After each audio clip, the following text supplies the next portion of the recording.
Hello and welcome to On The Esky, sports podcast where we will cover all the sports from around the world that we are very much interested in. As always, I've got the boys back with me in Peps and Monks. Welcome back to the show as always. Big show planned. Got to cover Penrith winning the NRL Grand Final. There's trades happening in the AFL. There's cricket news. The IPL is in full swing. Then we've got a preview of Week 5 in our NFL Hour.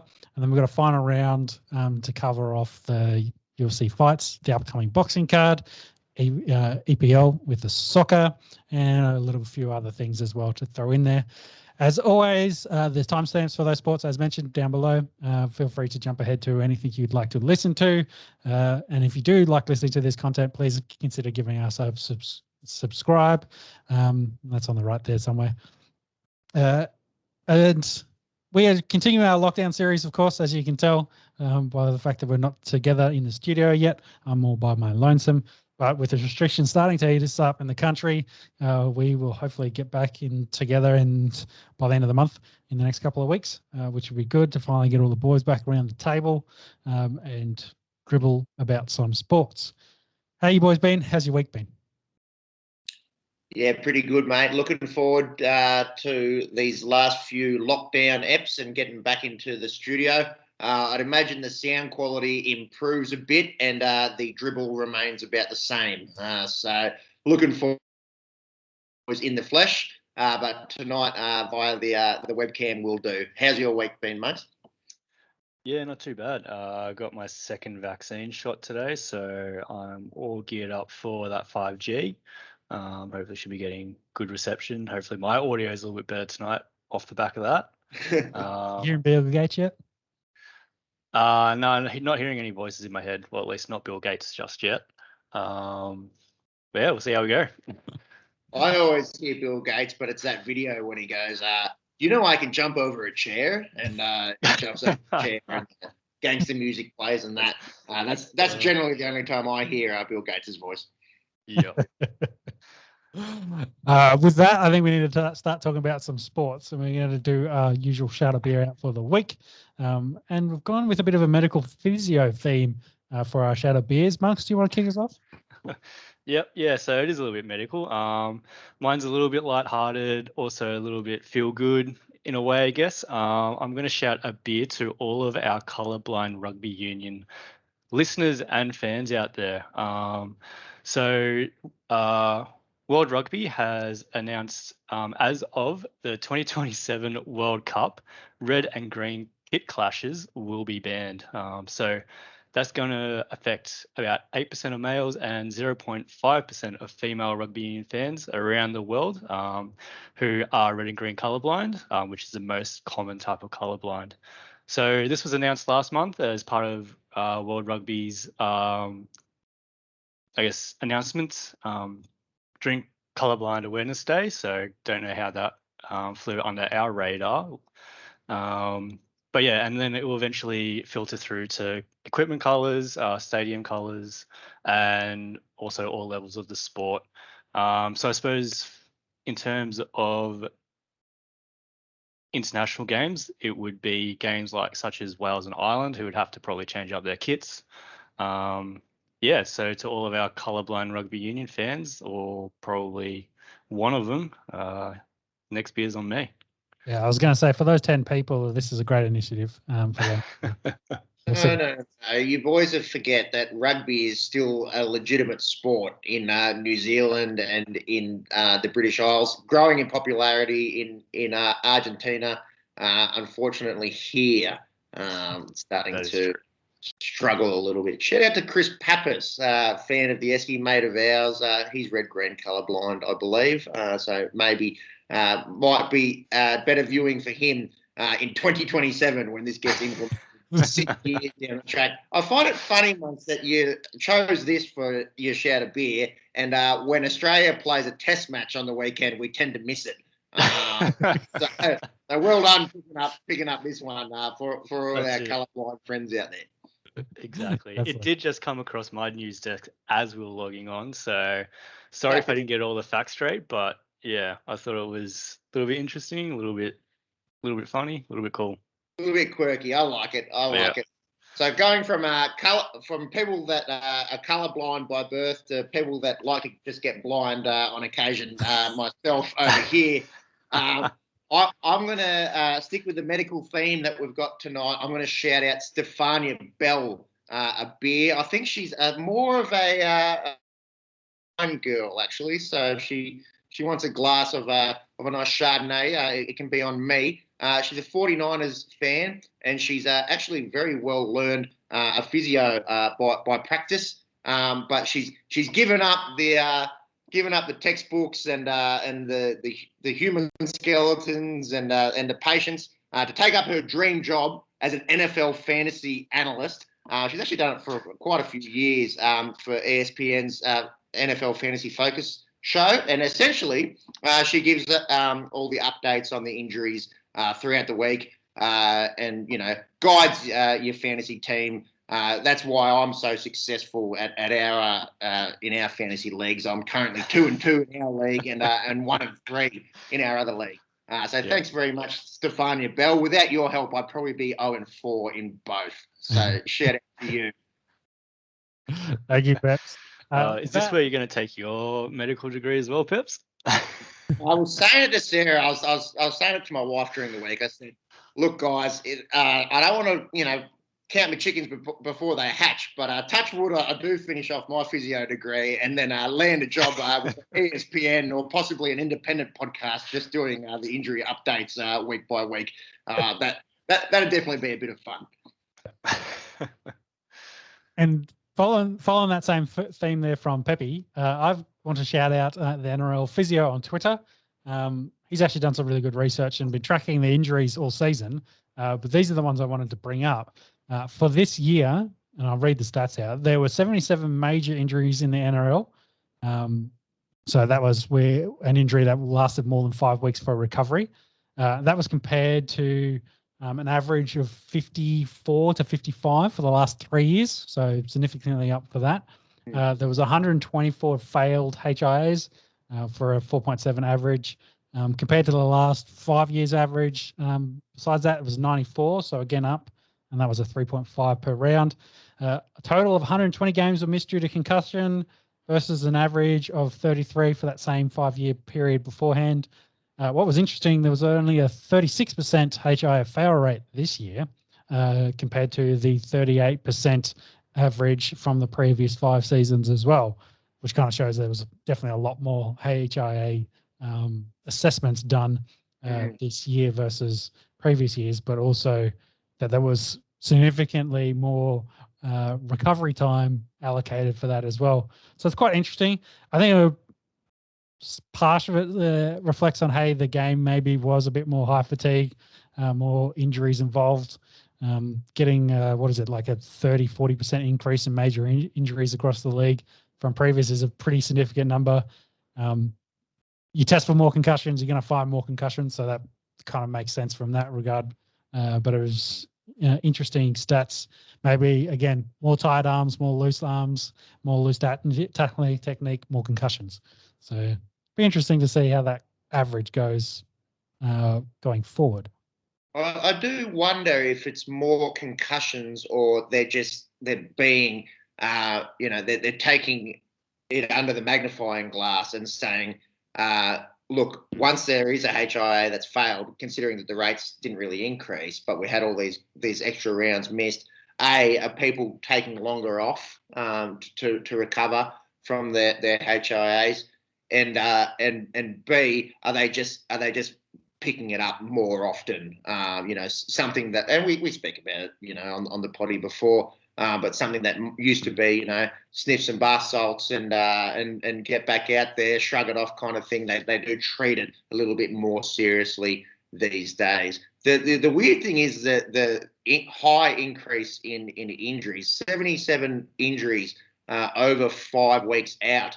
That's pretty wild. I don't know if it is the pace of the game. I suppose even just the size of the athletes, the forwards are trimming down, the backs are getting bigger, you've got higher impact, collisions, but it is quite astounding for that amount of long-term recovery injuries to go up, what's that, nearly 25% in a year. Yeah, and when you think think of the Roosters, they're playing reserve grade for most of the year. Yeah, the whole year. For those injuries. There's a few other clubs that were kind of in the same spot as well, but yeah, it's interesting. We'll have to follow it and track it with the rule changes, whether it maintains that stays the same or whether this was an outlier. But I thought it was interesting stats. Considering that leads us straight into our NRL Grand Final review of the actual game, the fourth best game of the year, or the fourth good game this year from that list of games. I mean, I want to say I put an end to probably the worst season of NRL, I think, since the Super League. Well, it's finally over. Penrith have won it. It was the worst administered, I think. Shout out to the players, because I think we did see some of, we spoke at length last week about Tommy Turbo, but then also shout out to Penrith and South. We've seen some really good spectacles, but yeah, the way that it was administered, what we had in Magic Round compared to what we had in the finals, is like watching a different sport. And also the quality of the league between the top tier and the bottom tier sides was stark. But it is a good point that you make there, because it was a good game. And guess what? There's a common theme between these good games. It was low scoring. So no need to keep tweaking the rules to try and see more points. Love seeing a 14-12 battle. It was close up until the dying minutes, and a really good grand final for the new. The monkeys off the back, I suppose, for Ivan Cleary and Nathan Cleary. We did speak earlier in past podcasts, I should say, about Ivan Cleary. He actually had coached the second most games without winning a GF, so he's finally got that under the belt. And there had been a little bit of a knock around Nathan Cleary. Last year, him and the Panthers, the best side by far, and they missed out. And then this year, the complete reverse. Melbourne was the best side throughout the year, and Penrith get the ring. So shout out to them and Nathan Cleary with the Clive Churchill. I do think he deserved it. Boys, what were your thoughts? Could it have gone to anyone else? Oh, when we were watching it and chatting to each other, we threw out a few names, possibilities, because they'd done one or two good things.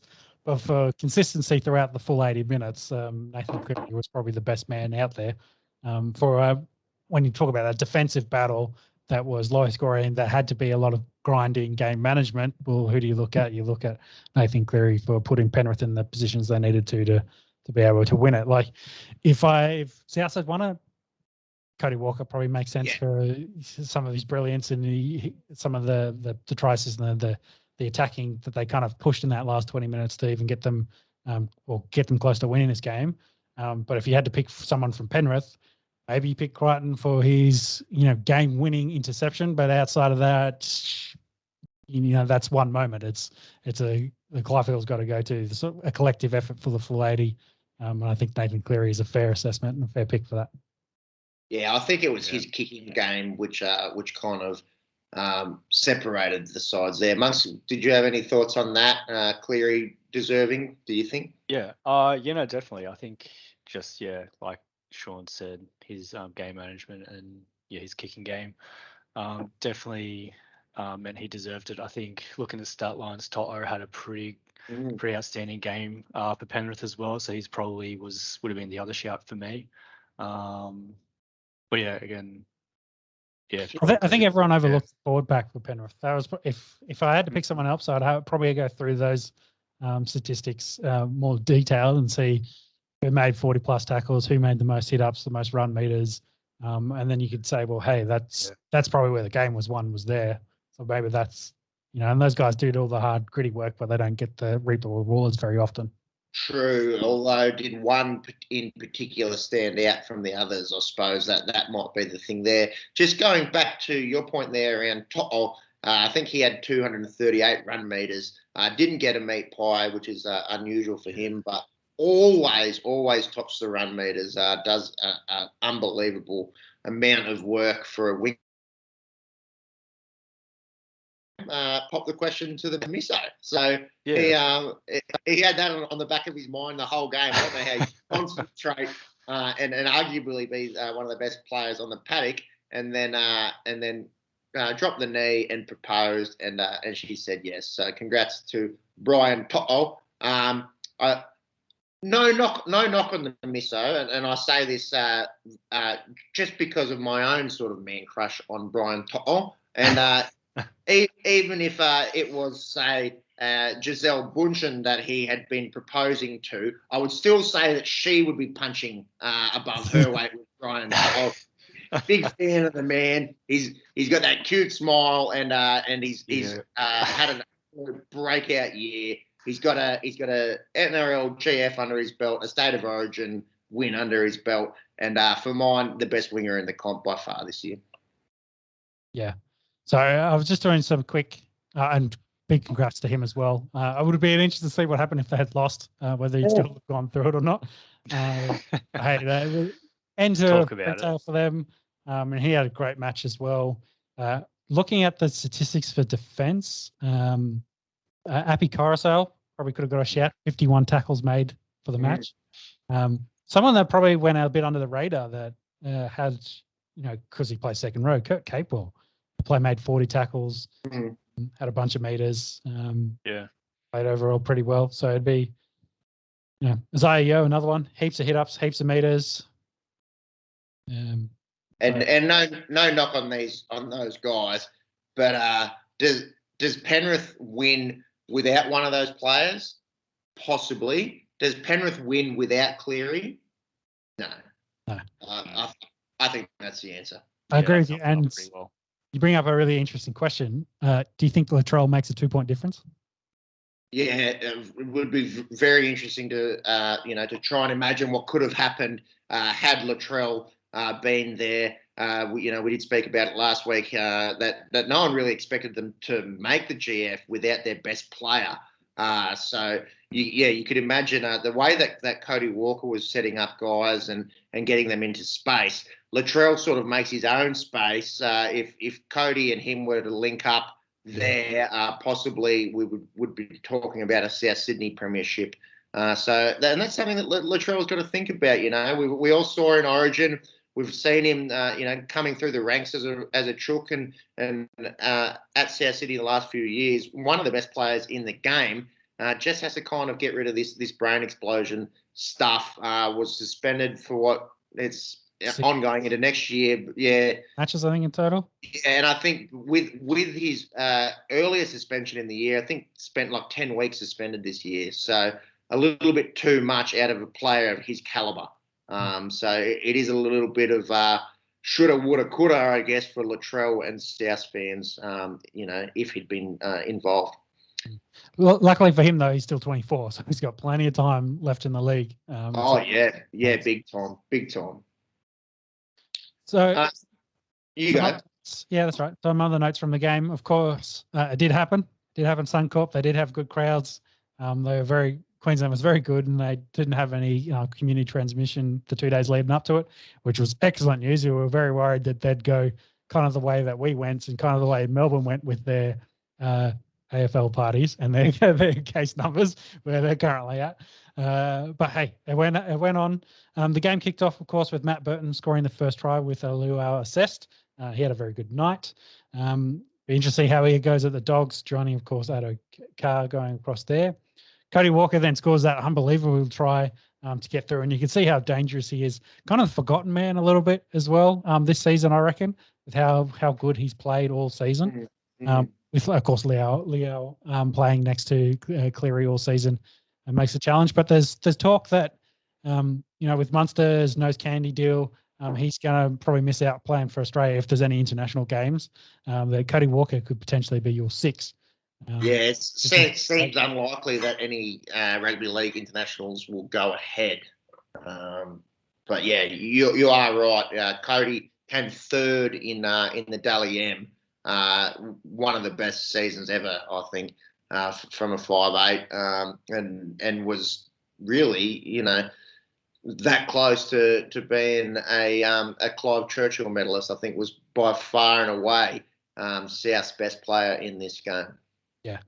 So Panthers take a penalty to go into the half at 8-6. Very close and poised game. Reynolds ties it up straight after the half to make it 8-all. And then there was a lot of good attacking action back and forth and defensive battle. A little bit of acting in there from Cam Murray on an obstruction. He was very good, and he was the other one. He topped the match with 53 tackles, 0 misses.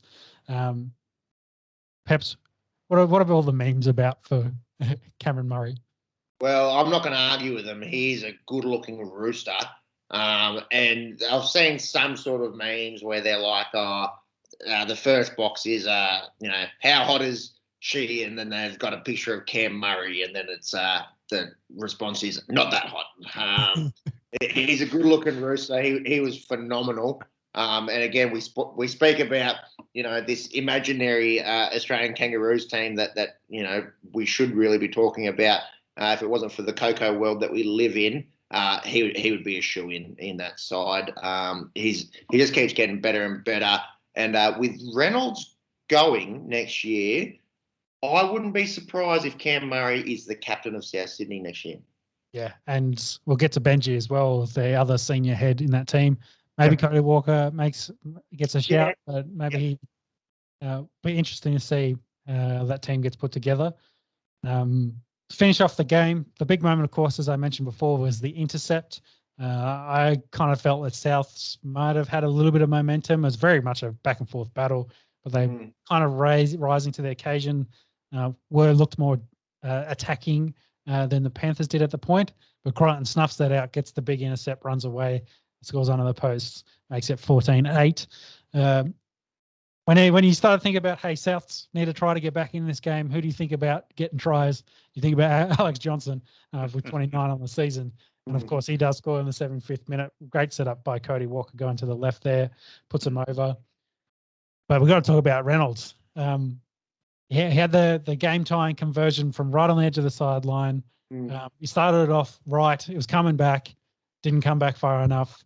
Michael Ennis did give him a bit of a jinx to saying he drilled it as he's kicked it.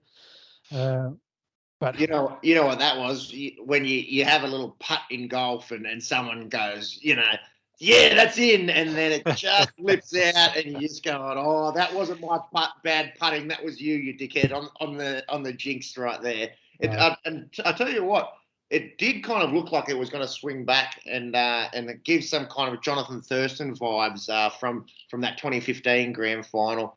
And it's a cruel game, isn't it? That was the difference in the end. I suppose he had another chance from over 40 metres right at the death there for the 2-point field goal. But look, a champion bloke, and he'll be sorely missed at South. You can't put it down to him. I don't think there's too many people in that pressure situation that would have nailed either of those kicks. But yeah, it's funny how it works out. It's all the tackles, all the hit ups, everything.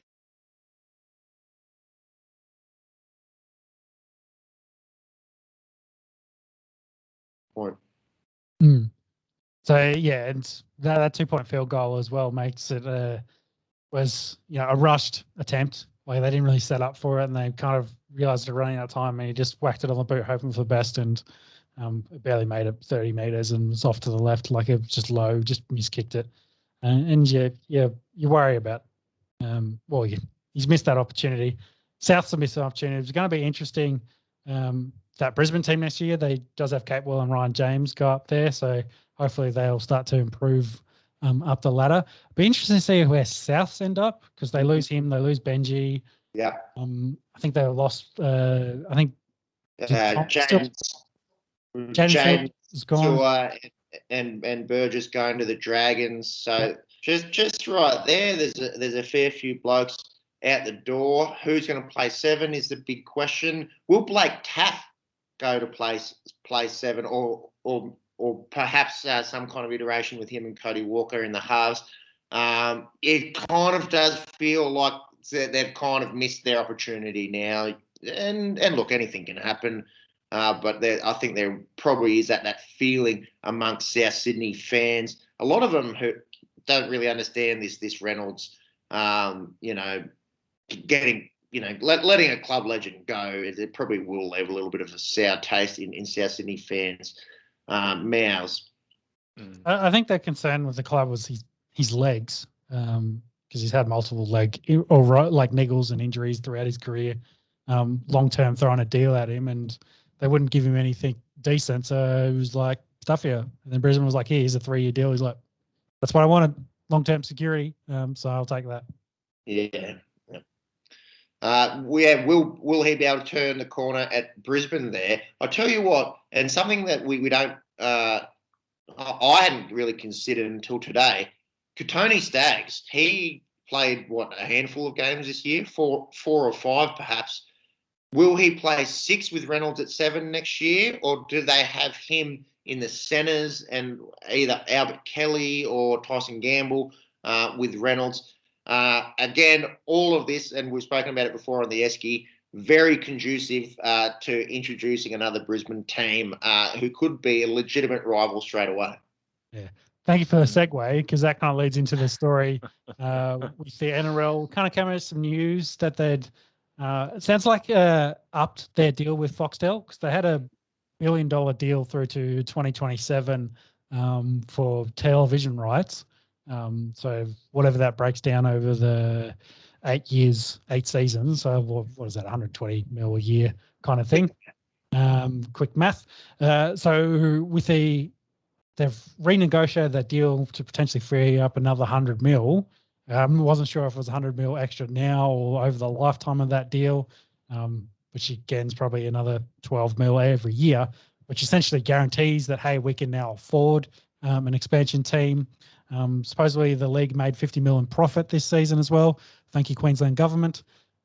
So they've definitely got plenty of money floating around. So they were talking about we're going to make an announcement after the Grand Final.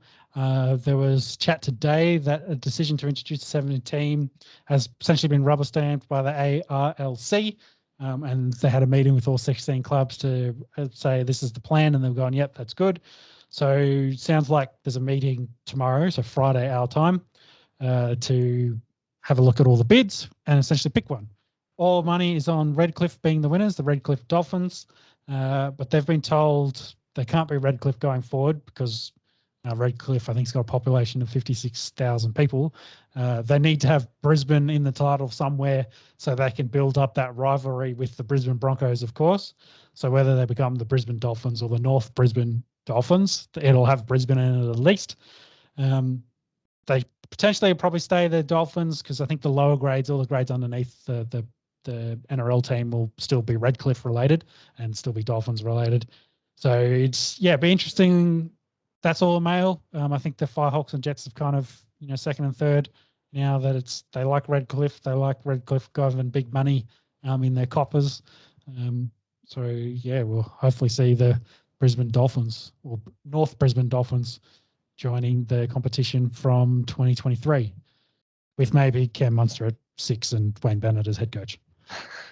That'd be an ideal start for him as well. And maybe number 1 season ticket holder Peter Dutton. Saw the old Chrome Dome on the news today, holding up the jersey, obviously a Queenslander, and him getting around the possible expansion side. Don't know if that will do good or bad for their popularity, by the way, but did notice that. The suburb of Redcliffe has a population of 10,000. And the whole area is not that much because it's not quite Brisbane. It's right on the outer edges. But I suppose it does feed into that Sunshine Coast market as well. It's the gate to the Sunshine Coast. Yep. So will they try and spin something around that? Time will tell. But it seems like this is happening. There's going to be a 17th team, and it's going to be.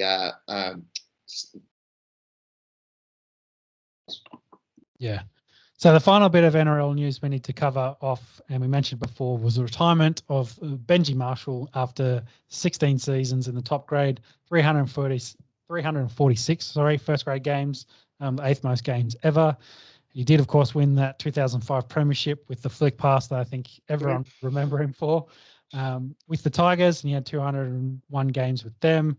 Followed that up with stints at the Dragons in Brisbane. And then he came down and joined Souths, of course, following Wayne Bennett to finish out his career for the last couple of years. Did have a bit of a late resurgence after, being let go with the Tigers and then we went back to them and played a couple of years as well. So he's, I don't want to say he's been a journeyman for a little while, but, to the back end of his career, he's been filling a role, definitely a role player for Souths coming off the bench, that veteran leadership for that team. But you can't go past the bloke that also played 31 games for New Zealand, was the face of the NRL at one point, with the young talent coming through. Everyone wanted to be Benji Marshall. Probably for our generation, definitely, we coming through, we were like, hey, we all want to be Benji. We all want to put on a big left foot step, throw a flick pass behind the back. So, yeah, it's definitely been idolised by a lot of people growing up. Interesting note here, of course, when he was playing for Brisbane, he did play for the Redcliffe Dolphins. So, yeah, he's definitely been around the comp. I think there's a little doco currently on KO, so check out that on him as a bit of a tribute. But overall, stellar career. Didn't get the dream send-off they were looking for, but, classy as always, classy in his press conference, wearing matching shirts with his son. Like, it was a fitting way to end a stellar career for him. Yeah, indeed. It's I like that you mentioned, the Benji, the idolisation factor. I think, we're not that much younger than him, which is the scary thing, but definitely going through high school when he was, 18, 19, 20, and we were just that little bit younger, playing in the, at lunchtime, trying to do Benji steps and Benji flick passes, and that would have motivated a lot of guys with some talent to actually make it to the NFL. And you do hear the stories. He's not quite Brady old, but you do hear stories of young blokes that get to play with him, and they're kind of in awe of getting to play with Benji Marshall. So hats off to him. An awesome career, 346 first grade games. That is unreal. And giving the Tigers a premiership. And let's be honest, since those days, the Tigers haven't been much scrap. They haven't made the finals for over 10 years. That's pretty much going back to when Benji was there, the first time round at least. It's obviously a big part in that club having a premiership to their name. Yeah, and when he went back for that second stint as well, him and Robbie Farah almost carried the Tigers into the finals. So they couldn't get there in the end, but that was the best they'd done in years as well. So yeah, definitely, he of course being a West legend, add a bit of mystique, and the boys play for that, but West kind of don't have any of that at the moment. So no, and to be honest, they are a bit of a shit show at the moment, which is a bit sad to see. I'll tell you what, though, just going back to Benji, a really well-spoken guy, and they get him on 360 once a week and knows the game in and out. Could definitely see him pursuing something media-related going forwards.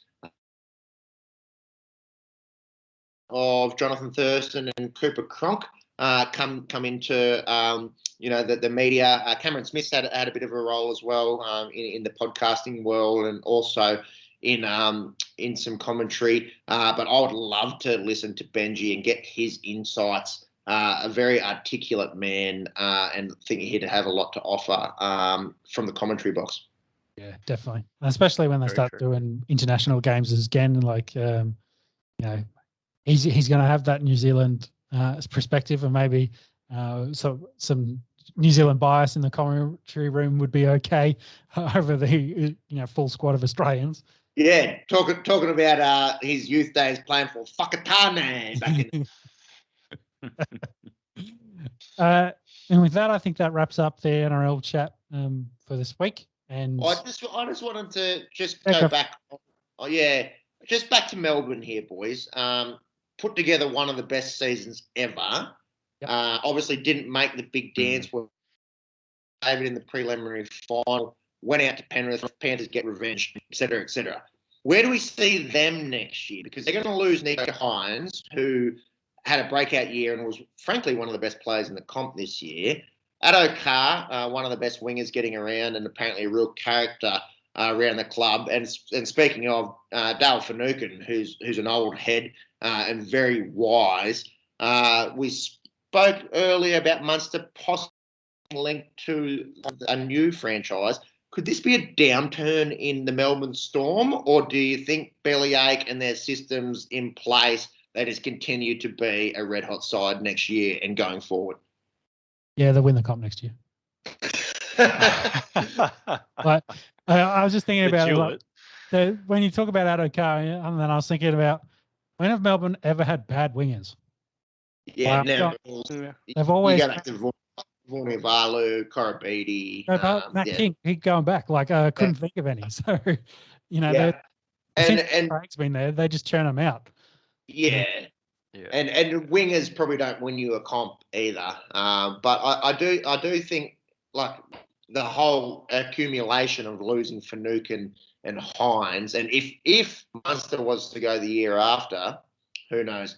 Again, there's probably just some kind of next man up. They'll just pull someone out of their ass. Like, if we were having this conversation 12 months ago, I'd say, who the fuck's Nico Hines? Exactly. So, yeah. I think, look, they've never been bad, so I wouldn't put my money on them being bad in the future. Yeah, and then I think about, like, Finucane as well. I was like, oh yeah, he's a bit of a loss. And then I start thinking about their forwards they've gone through there. It's like, well, they had Welsh now. He's really good. They had Glasby there before Welsh. He was really good before he went elsewhere.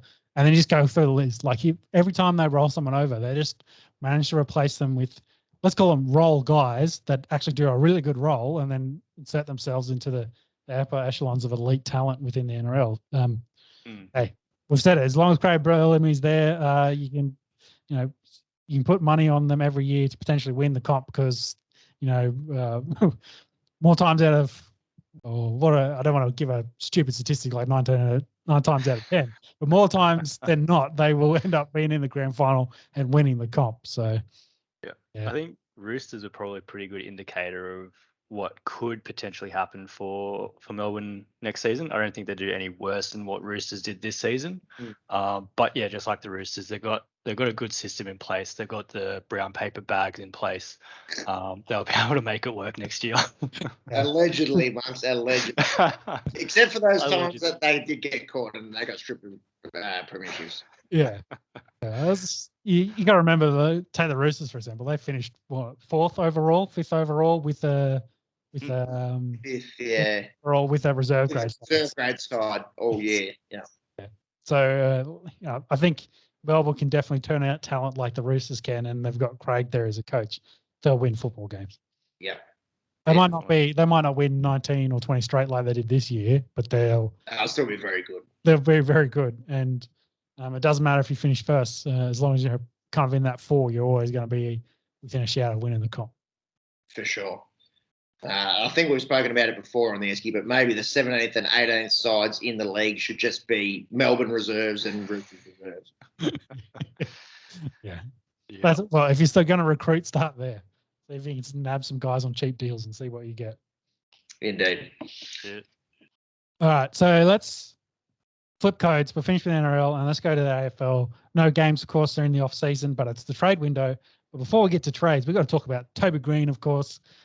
He did officially get his suspension. They've been talking about this for about a month, bumped up from 3 to 6 weeks. I think it's kind of fitting in the same week that a Brazilian soccer player gets a charge for attempted murder on a referee/umpire after he knocked him down and then kicked him in the head, knocked him unconscious. That Toby Green, for his little shoulder bump, gets bumped up to 6 weeks. What do you boys think on this? Well, for anyone that hasn't seen it, just Google Brazilian soccer player attacks referee. Some sickening scenes. The South Americans, that you don't want to fuck with them. They do it a little bit different.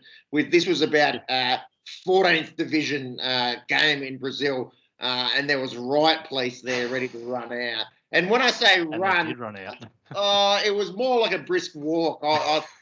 They didn't get out there too quickly, but the fact that they were there probably speaks volumes to where that country is at. Yeah, they weren't bribed enough for referee safety. So again, alleged. This is all alleged. We don't. We're just a small podcast here. We don't want to get in trouble with any Brazilian cartels that might be involved in fixing lower league soccer games. But in all seriousness, and I'm not the biggest fan of Toby Green. I don't think any of us here on the Esky are. However, this was complete and utter bullshit. I thought there was nothing. I thought 3 weeks was harsh. I think they wanted to make a point and say, look, not any contact with the referees is unacceptable. Yada yada yada. 6 weeks though. So like if you look at what you have to do to another player to get 6 weeks, when I think it was a few years ago when Andrew Gaff broke that guy's jaw and he threw a punch just out of nowhere. Did he get 6? He might, perhaps, but that's what you've got to do to another player to warrant that time away from the game. Quick Google, and it was over a decade ago. Everyone knows Barry Hall's famous punch. He got 7 weeks for that. It was 7, was it? Yep. There was a few with Barry Hall, but that one against the West Coast player is the one that comes to mind, and he got 7 weeks. So I think that kind of speaks volumes to where we're at here. This is tripe. It says if you're going to touch the ref, just make sure you do it. You've got a license there for, hey, don't do the soft one, go the whole. You're going to get the. Just kick it in the head, get the up 6 for weeks attempted worth murder, wind up hanging off a bridge in a favela somewhere.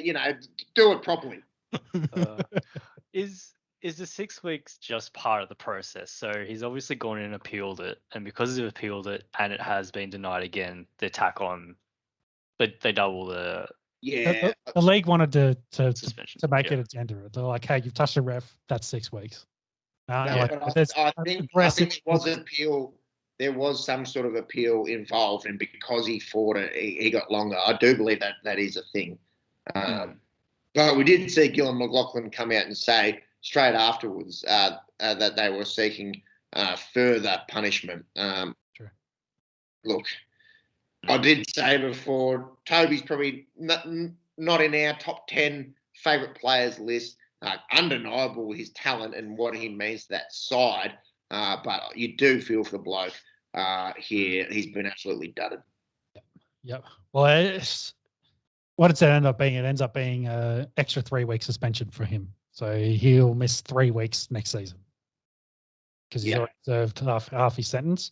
So I guess it's not too bad in that regards, but still, you don't want to be missing games, especially if GWS had made it through the finals. You would have been rather pissed. Actually, no, it doesn't count because I didn't play, so he'd still be.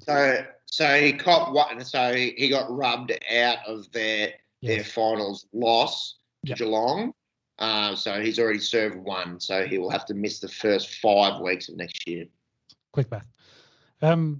Okay, with that, let's talk about the trade period. And what have your Blues been up to, Peppy? Happy been over there, the hat on? Yeah, got the hat out. I'm pretty excited, I think. There was a lot of speculation around Adam Cerra. Had expressed desire to leave the West and go back to Victoria, a Victorian boy. And he had said that Carlton was his preference.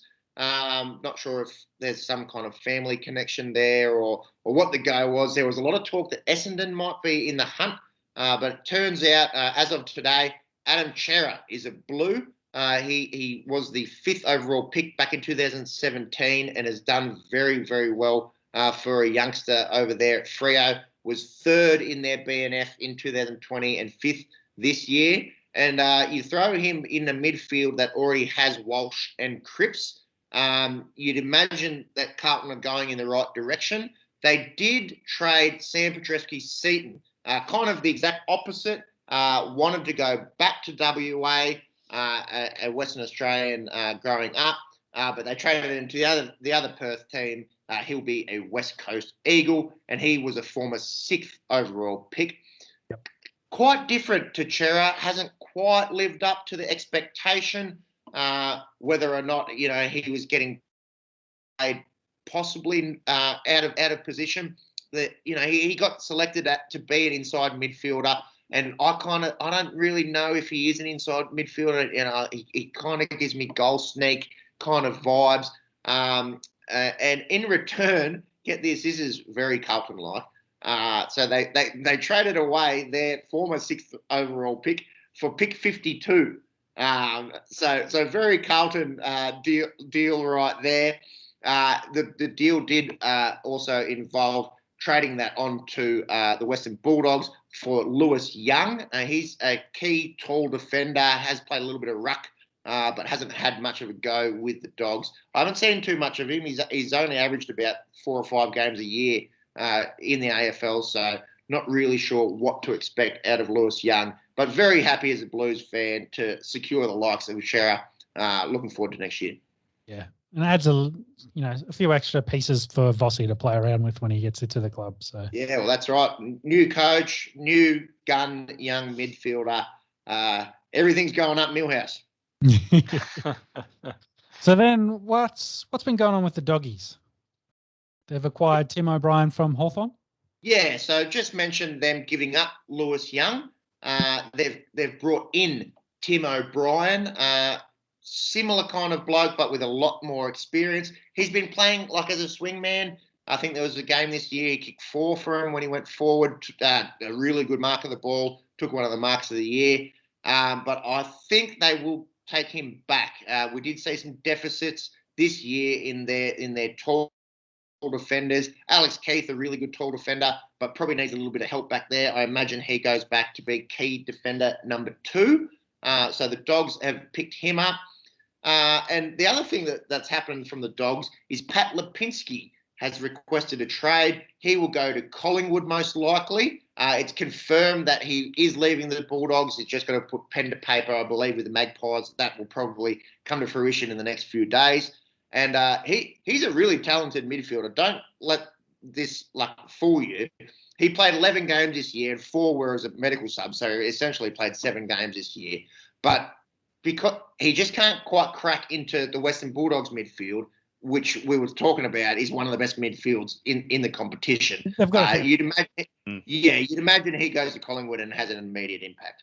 Yeah. He's seen the writing on the wall and is like, hey, I'm not going to get a game here. Let's go somewhere else to get more match time. So that finishes. Well, the last note here. Sorry, we've got to cover Adelaide. They're hotly after Jordan Dawson, a tall wingman from the Suns.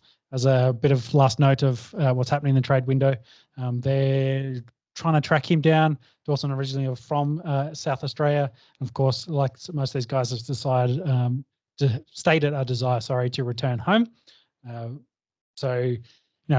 Swans, of course, playing hardball, don't want to give him up. So we'll have to see what chess match comes here and whether more teams, get involved. Maybe it's more players, but probably more picks. Just sweeten that deal and to shuffle a few pieces around to make that happen for Jordan. Yeah, well, it seems like the Dogs have gotten involved as well with them exchanging second-round picks here. The news was Adelaide's got the 4th overall pick in the draft next month. And apparently they were willing to give up that to get Jordan Dawson. I don't know how much to read into that, but that was what was getting reported. But they're hotly after him. The other thing that's been noted here is that Jordan Dawson, he wants out of Sydney that bad that he may renege on his contract or playing with Sydney and re-enter the AFL draft. And that has happened only a handful of times in AFL history. But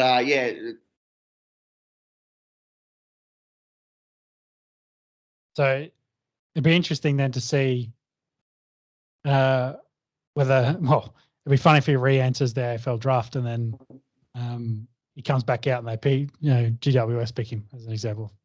I think that would be, you're running, essentially you're running the gauntlet again. You could get further afield and end up in Brisbane as another potential. It depends on whether you think the other clubs will be like, hey, he's not going to come to us. He's not going to want to play for us. But then you said, well, some club might go, hey, we'll pick him up and then we'll do the deal with Adelaide for a pick, something like that. So it'd be interesting to see how that all plays out in the future in the coming weeks to possibly year. We'll have to see how that all goes. It'll be in the next few weeks, if not the next few days. Jordan Dawson will be a Crow. I think what it costs is the main thing. Yeah. Yep. So of course we will keep an eye on the trades and see what happens over the week, as Pepe mentions, and we'll report back next week. But a few clubs making a few moves at the moment to kick us off. We'll see if anything major happens in that in that space. But outside of that, probably not too much to the draft on the 24th of November. Cricket time? Let's talk cricket, baby. And when we mentioned cricket, well, the only cricket that's really kicking off at the moment happens to be the IPL. So let's start with that. And Peps, you had a chance to talk to a few of our friends over in India. Yeah, I got invited back to talk with the Delhi Capitals. Usually, I don't get invited back to things. Very, very, very unusual here to be re-invited, and got to chat with the Delhi Capitals in their watch party, or essentially a pre-game talk show for the big Metropolitan matchup last week, the Metropolitan Derby between Mumbai Indians and Delhi Capitals at two of the biggest population centres there in India. Two very different histories, of course, with the Mumbai Indians being 5 times IPL champs and Delhi being on a donut. They've converted us, obviously. We're all Delhi Capitals fans now. There's even some talk of getting that fun jersey sent over from India. So fingers crossed that comes to fruition. And that night was a good win from the Caps. A low-scoring affair, which we've seen a lot since the tournament's been relocated to the Emirates. And it was the bowlers that stepped up once again for Avesh Khan. He's had an absolutely unbelievable season. He had 3 for 15 on the night. Arnavik Nortje, he bowls wheels. He was very good. And man of the match performance from Akshar Patel.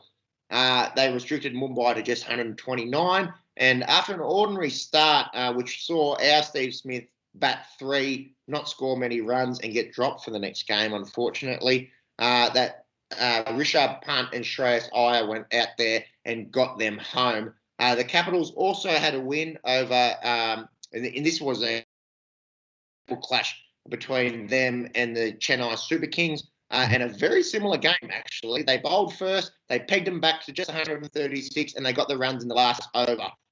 So they will, they will meet each other on the start of the playoffs this weekend. First versus second. Winner goes straight through to the final, and then loser will have to play another game. Mm-hmm. Yeah, I was just looking at it. I think there might be one match. Well, yeah, they've got one match. Sorry, yes.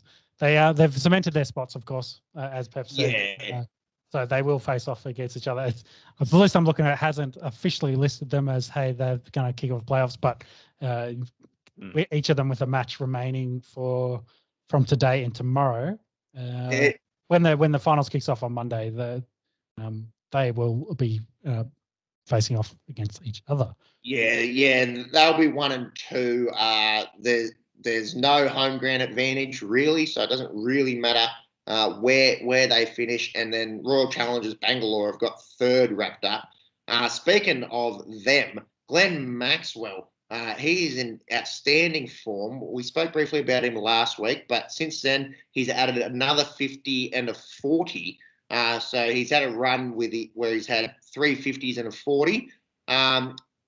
Royal Challengers, they won 1 game and they actually lost 1 to Sunrisers Hyderabad, which means that they won't contend for the top 2 spots. They'll finish 3rd, which means they'll have to play an elimination game when the playoffs kick off in a few days.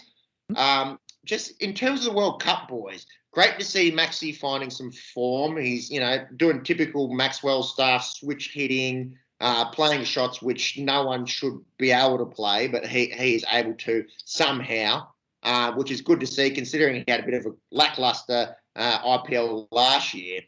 Mm-hmm. But I'm not really sure where our runs come from, boys. We spoke about Smith getting dropped and has probably played about half of the games for the Delhi Capitals. Hasn't been bad.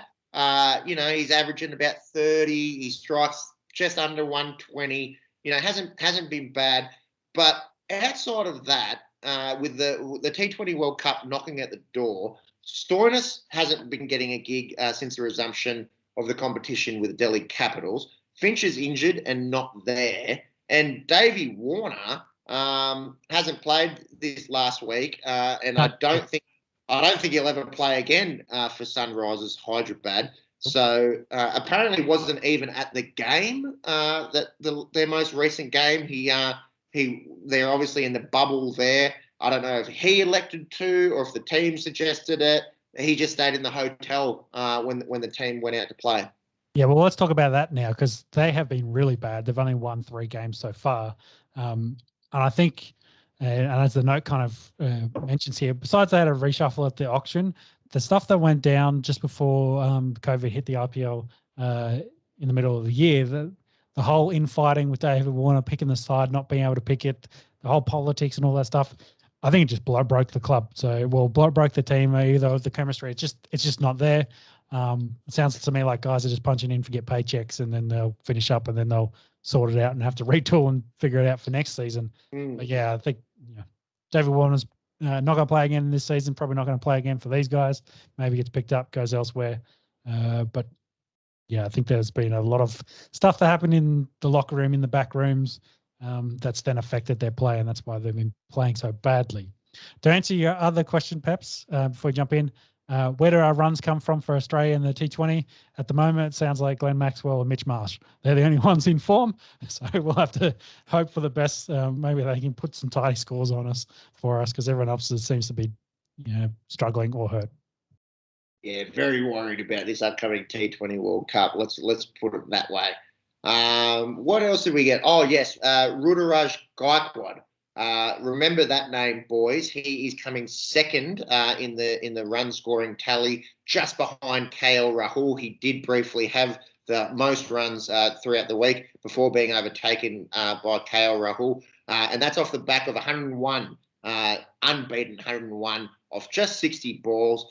He's only 24 years of age. He will play a lot of international cricket for India. He already has 2 T20 internationals under the belt. And this game against Rajasthan was quite unusual in the fact that it was a high-scoring game. We saw 190 put up by both sides. And our mate, Lord Shardul Thakur, we saw what he can do with the bat in the recent series in England. He's actually pretty handy with the ball in white ball cricket. I believe he had 2 for not many in that game. And like we said, we won't run through all the games. I think the table is possibly more interesting. Monks, if you wouldn't mind having that one up and just running us through the points. Everyone's played 13 games, have they not? Yep. Yeah. So as we've mentioned at the top, we've got Delhi Capitals on 20 points, Chennai Super Kings at 18, Royal Challengers Bangalore at 16. So this is where it gets interesting.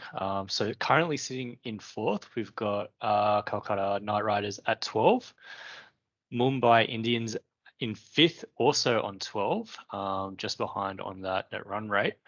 And then we've got the Punjab Kings on 10, Rajasthan Royals on 10 as well for 6th and 7th, and Sunrisers Hyderabad's rounding out the 8 at 6. Yeah, so I think given those net run rates, you can put a fork in Punjab and Rajasthan. So it just comes down to these upcoming games. I think Kolkata play Rajasthan tonight. A win assures them of a 4th spot and would mean 5-time champs Mumbai Indians would miss out. That's because that net run rate is unassailable, I think. I don't think that if both sides were to win, I don't think that Mumbai can win by enough to overtake them. So luckily for them, they do play Hyderabad for in their match. So they are playing. If the ball is in KKR's court. If they win this game, they're probably signed, sealed, and delivered. They'll be finishing in 4th spot. If they lose this game, it's big danger. With a star-studded Indians going up, stellar dwellers who don't have much to play for there. So we'll know by tomorrow morning when we wake up if Kolkata win this game, they'll go through. And if they lose, it makes it very interesting. Something I like the idea of it, but it just hasn't quite played out in the organised. To have the last 2 games played simultaneously, The idea being like you've got kind of like an EPL final day, where you don't really know what's going on with the other sides. You've just got to play for a win. It takes a few of the mind games out of it. Unfortunately, the way it's come to fruition is that it's going to be two games that aren't really going to have any implications for the finals. So Royal Challengers Bangalore and Delhi Capitals will play each other. So two great teams, maybe a preview of what's to come, but both are short of playing finals. And that other game being Mumbai and Sunrisers Hyderabad. So it's a good idea in its concept, but it's not going to actually have any implication with the other teams thinking what the other teams might be doing. Yep. Yeah, I agree. Mm. So, of course, we're all back in the Capitals through to the final at this point. So, hopefully see them finish on top of the table. They should. Or maybe they might drop down on run rate depending on how this game goes for the Super Kings, but it'll be very, very close. Of course, if they win their game against Bangalore, they'll go ahead. With that, I think that finishes up IPL. What's happening with the Ashes here, Peps? Oh, just a whole bunch of clickbaity bullshit, I think, about the Ashes not going ahead. England are kicking up a stinker regarding the COVID restrictions, regarding family members that might be able to come, quarantine times and the likes. Our government probably leading the world and being the biggest tight asses in the world when it comes to COVID stuff.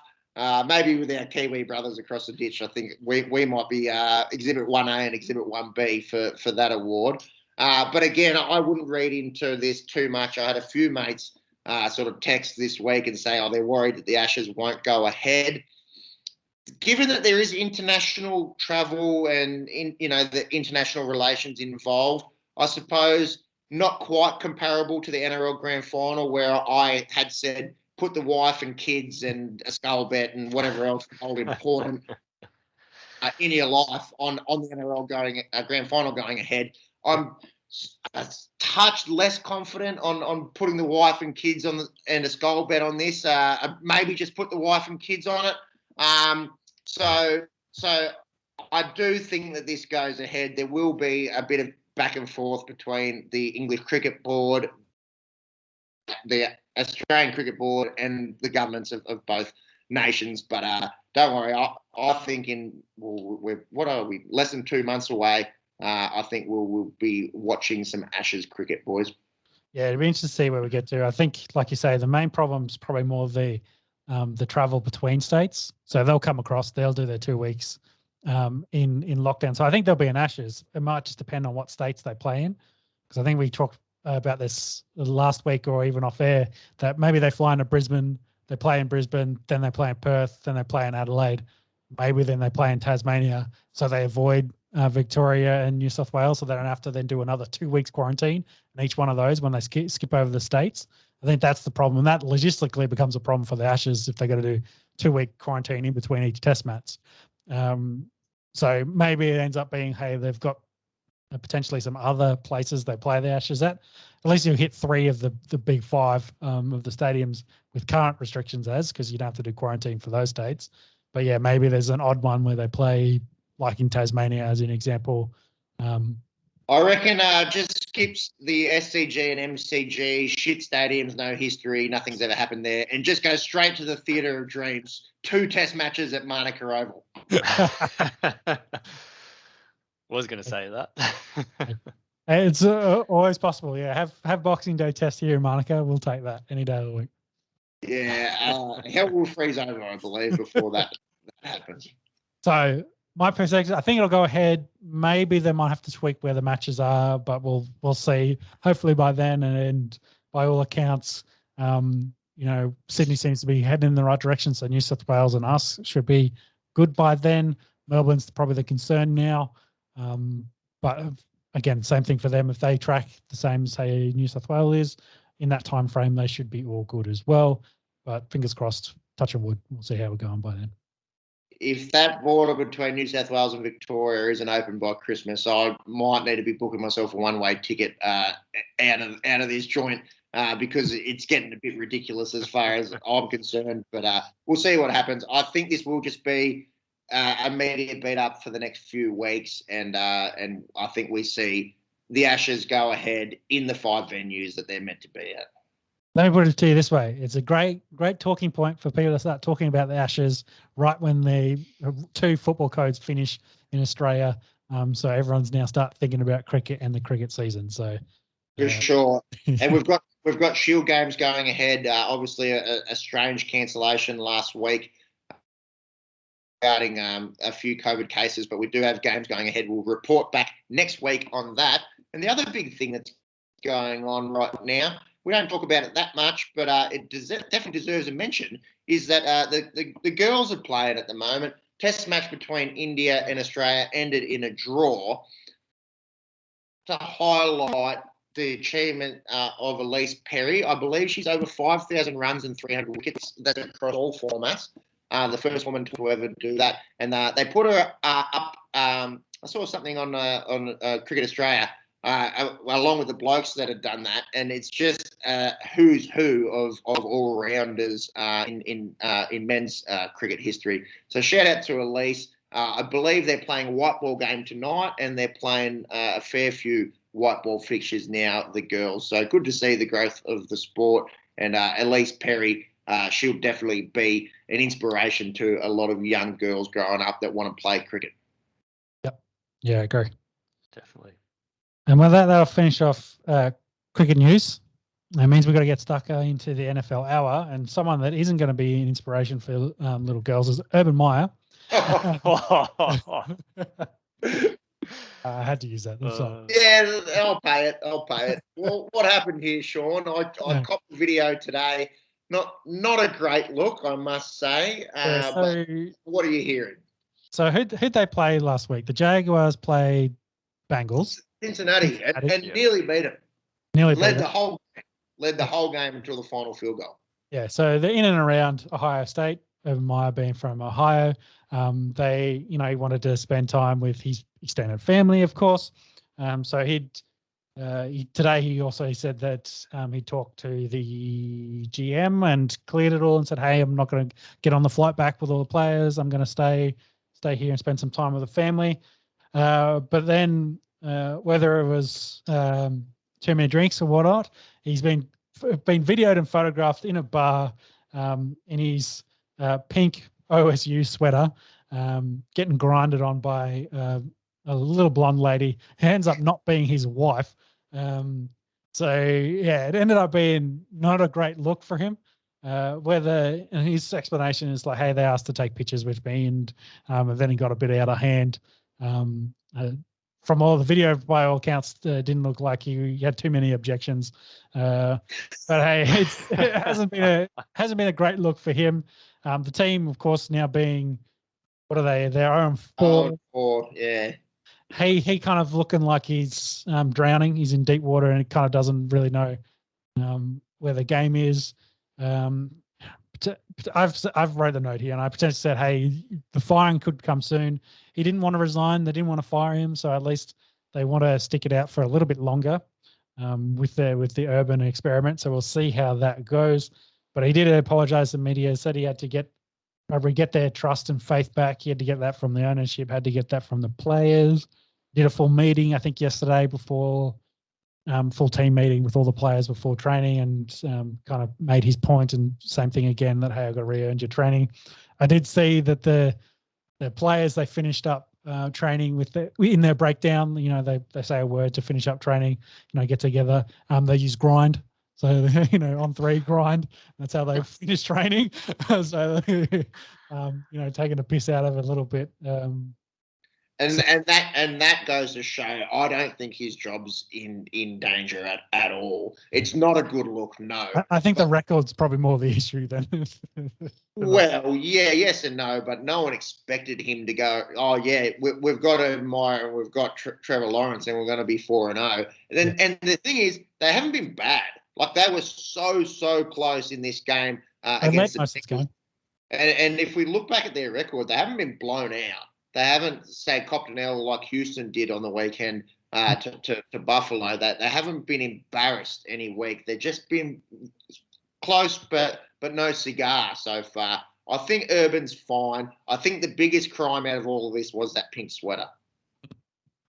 Right. Definitely, big time. Looking like the typical trying to be hip in his 50s dad. Yeah, he's looking like an urban Maya, that's for sure. I'm telling you, rural Maya wouldn't be wearing that shit. No way. He'd be in flannelette and work boots. That's a terrible joke. Some other news we wanted to quickly cover off. It was interesting that Las Vegas for the Monday night game, was in Las Vegas, so the Raiders taking on the Chargers. They had a weather delay due to lightning. In LA, wasn't it? They were playing. Well, they're playing at SoFi, so yeah, it would have been in LA. Sorry, yeah. So they're for the Chargers in their brand new stadium, which I believe has a roof over it.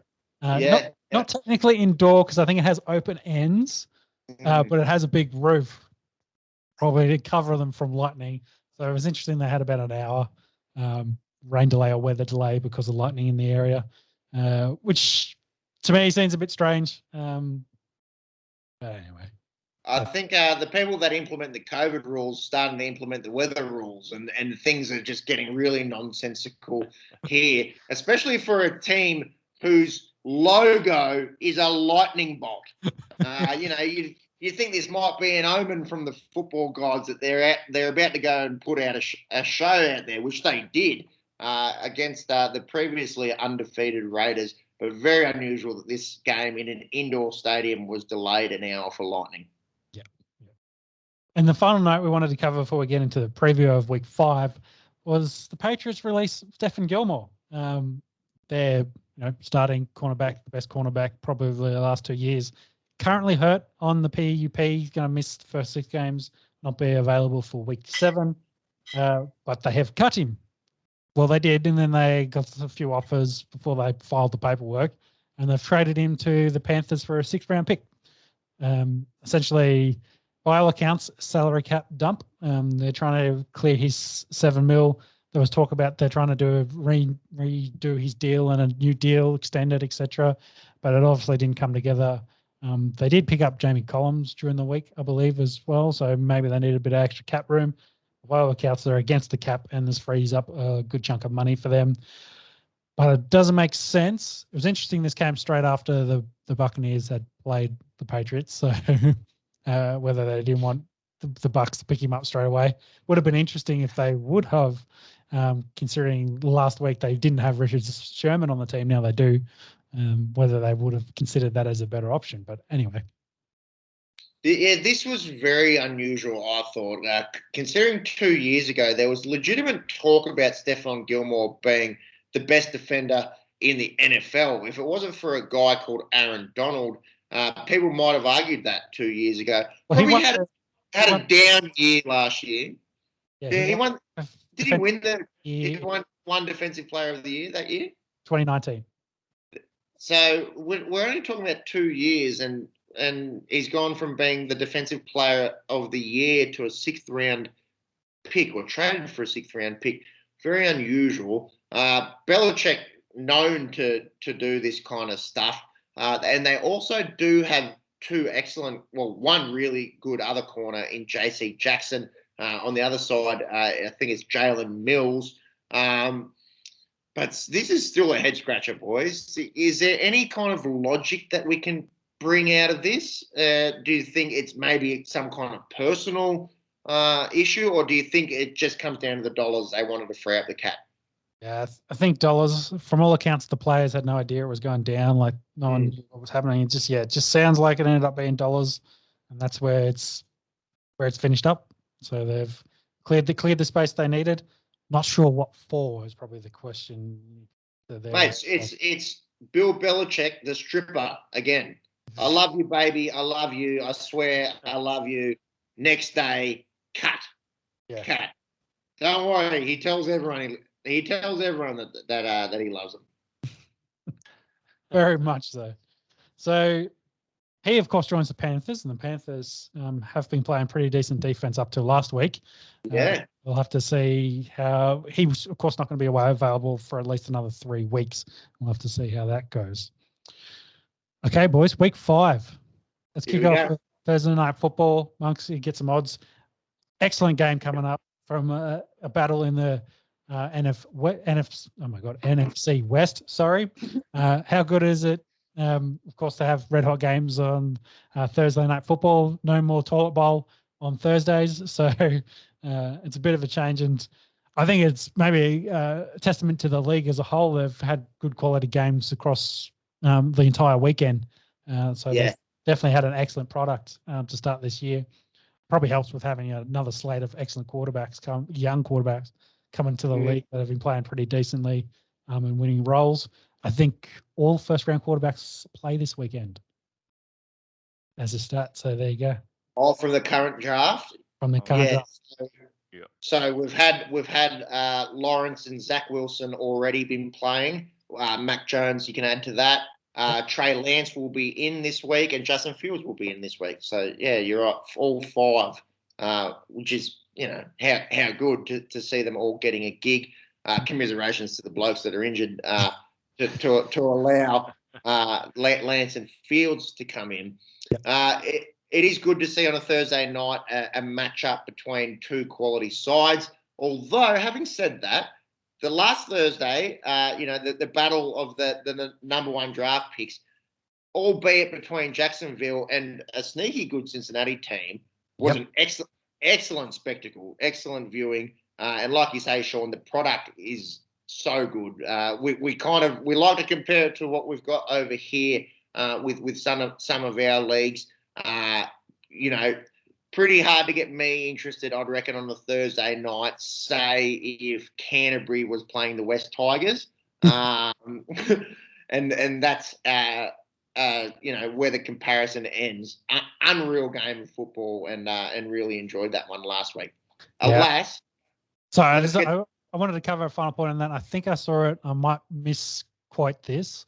So since September, the top 20 shows on TV that they track, 17 of them are NFL games, have been NFL games for viewership. I think 1 through 17 are the NFL games as well. So they've topped the ranks there. And I believe that Monday night game with Brady returning to the Patriots was the most watched NFL game in many years. They had, besides the Super Bowl, of course, for a regular season game, they had 24.3 million people watching that. And that's just US stats, of course. And that's massive numbers for people tuning in to watch the sport, essentially between New England and a little Florida team. So it's big numbers of people viewing in there. Anyway, great product. Great. This should hopefully be another barnstorming, excellent game of high-scoring football. What do you think in this one? The Hawks, well, we mentioned before the Rams did get belted by Cards at home. Cards, the only 4-0 team left now. Don't think they're a team that's 7-0 likely, but I think they're going to do. I'm backing them in to be very, very good. So we'll see how that goes. The Hawks did get an upset win over the 49ers last week, but they did play Trey Lance for the second half of that game, who wasn't too bad by all accounts, but of course still a rookie quarterback. Sorry, I was going to say Chris Carson has a bulging disc in his neck, but he doesn't. He's a herniated disc. It's actually the same thing. So you should have changed it. I would have said it. He's got a bulging dick in his neck. It didn't come to mind, for one, and for two, if I'd like to have a little bit of light-hearted banter about having a bulging dick in your neck, I'd probably rather do it with Tim Payne than Alex Collins. If it came to fisticuffs or the like. Yeah. So for Chris, it's apparently not too severe. So as Pat mentions, Alex Collins will pound the rock, and I think he got 2 tutters last week as well. Yeah. Out of nowhere, you got to watch out some of these running backs that hadn't done much in weeks previous, just come out of nowhere. Alex Collins had some really good touches with Baltimore, I think 2 seasons ago. But yeah, it looks like he's next man up there for Seattle. On the Rams side of things, they were really disappointing in that home game against the Cardinals. Their defense, which is meant to be this highly touted defense, they've got Aaron Donald, they've got Jalen Ramsey, two of the best players in the league. They got absolutely stomped on by that Cardinals offense. How do we see this one panning out? It is up there in Seattle. I think the Rams bounce back. I think they get the win here. Yeah, I like the Rams for a better defensive team than what the Seahawks put together. But whatever the total match points is in this, I'll take the overs on it. These guys both these teams like to score big points. So I'd say it's probably going to be like a 55, 54 total match points. I think they'll hit 60. Mr. Monkey? I'm sure Monks will be able to help us out with those overs. But I agree. The two, well, especially the Rams, highly powered on offense. Yeah, you'd expect this to be a bit of a shootout. Monks, you got some odds for us there? Yep, yeah. I have gone the Rams as well. They are favourites leading into the match at $1.70 with the Seahawks out at $2.16. Total match points of 54.5. Hang on there, Sean. I don't know. That is a high line, but I tend to agree with you there. What surprises me, the head-to-head's actually pretty close. Seattle's only just over $2 there. So, yeah, the bookies aren't as confident as us all going with the Rams here. And look, an enthralling contest, and can't wait to watch it tomorrow. Yeah, agree. So then that means we kick off the Sunday games, and the early games start with probably the two worst teams in the league currently, outside the Jags. I'll give them their props. Both 1 and 3 though. Jets and Falcons. The Detroit Lions say hello. Yeah, true. Yeah. Well, there are a few teams also floating around on 1 and 3, the Eagles and Vikings as well. Man, that Lions-Vikings game. We'll get to that. So the Jets are taking on the Falcons. Jets got off their donut with a bit of an upset win over the Titans. Titans, of course, had no receivers in this game. We expected Derrick Henry to get 50,000 touches.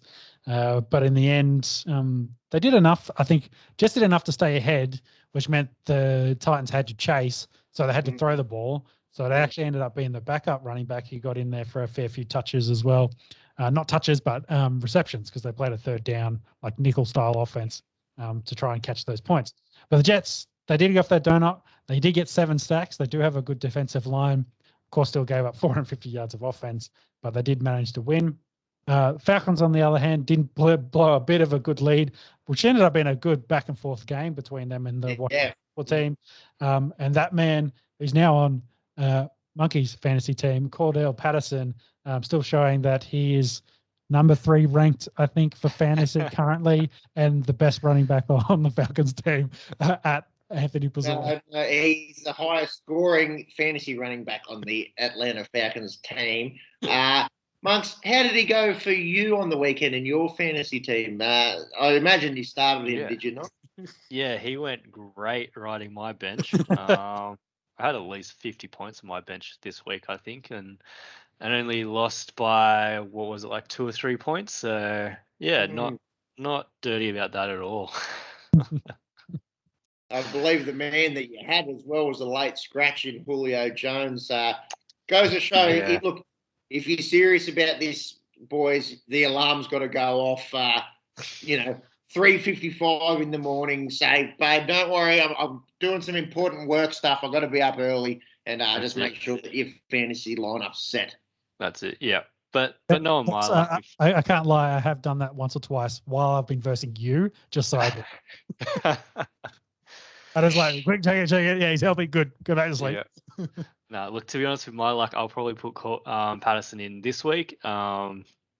And have Julio out, and it'll just be absolutely reverse tell the tape. So, yeah, can't win either way. Well, that's something I wanted to ask you, boys. Do we see this being maintained? I'm still very skeptical. Look, it's awesome to see a bloke that's been in the league 10 years, essentially as a kick returner, go out and have such a big impact on the offensive side of the ball.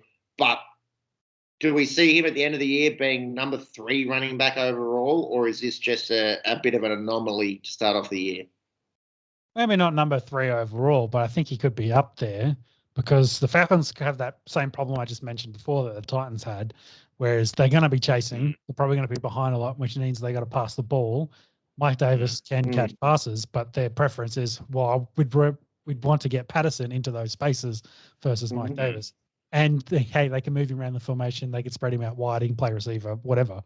And it definitely helps when they've, sending Ridley and Pitts downfield or go those 20-plus routes.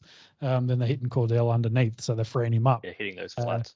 So we'll see. I don't think the Jets are maybe their head coach is a defensive guy, and whether they game plan to try and take away that stuff. But then maybe that frees up Pitts and Ridley, who have had quite years to kick us off so far, because one's got to give for the others to feast. And at the moment, Patterson is the one feasting. Yeah, highly touted guys in Calvin Ridley and Kyle Pitts. I think between the two of them, they have 1 receiving touchdown, whereas Patterson, I believe, has 4. I think Mike Davis has found the end zone catching passes from Matt Ryan. So obviously not looking downfield all that much. Although some of these Patterson routes, he does line up as a wide receiver and go deep. Hence why the term running back is very loose. Anyways. Who's their number 2? Is Gage still their number 2? Yeah, he's been there. And Zacchaeus, this is off the top of my head here. Zacchaeus, someone's. Let's go. It looks like Gage has been injured. He did finish last year with 72 receptions, 700 plus. So far this season, he's only played 2 games, got 5 receptions in total. So he also have it down year. It sounds like they might be a bit banged up in the wide receiver core as well. So that Ridley and Pitts are getting double teamed. So like I said before, that frees up Patterson for now. And who do we think's winning this game though? Well, just quickly, I know this is a long time to talk about Jets and Falcons. Again, there's a guy called Julio Jones that used to play there, and maybe you're kind of thinking, this guy was actually really good, and that's why Calvin Ridley had such a breakout the last few years, in that Julio was getting the best corner and some safety help on just about every route, and then Matty Ice has gone, there's Calvin Ridley wide open again. Let's hit him up. You take Julio out of that system, and now you're seeing the deep passing game starting to struggle a little bit. Yeah. Anyways, that is enough out of the Jets and Falcons. I've gone Falcons. Sean, who's your tip?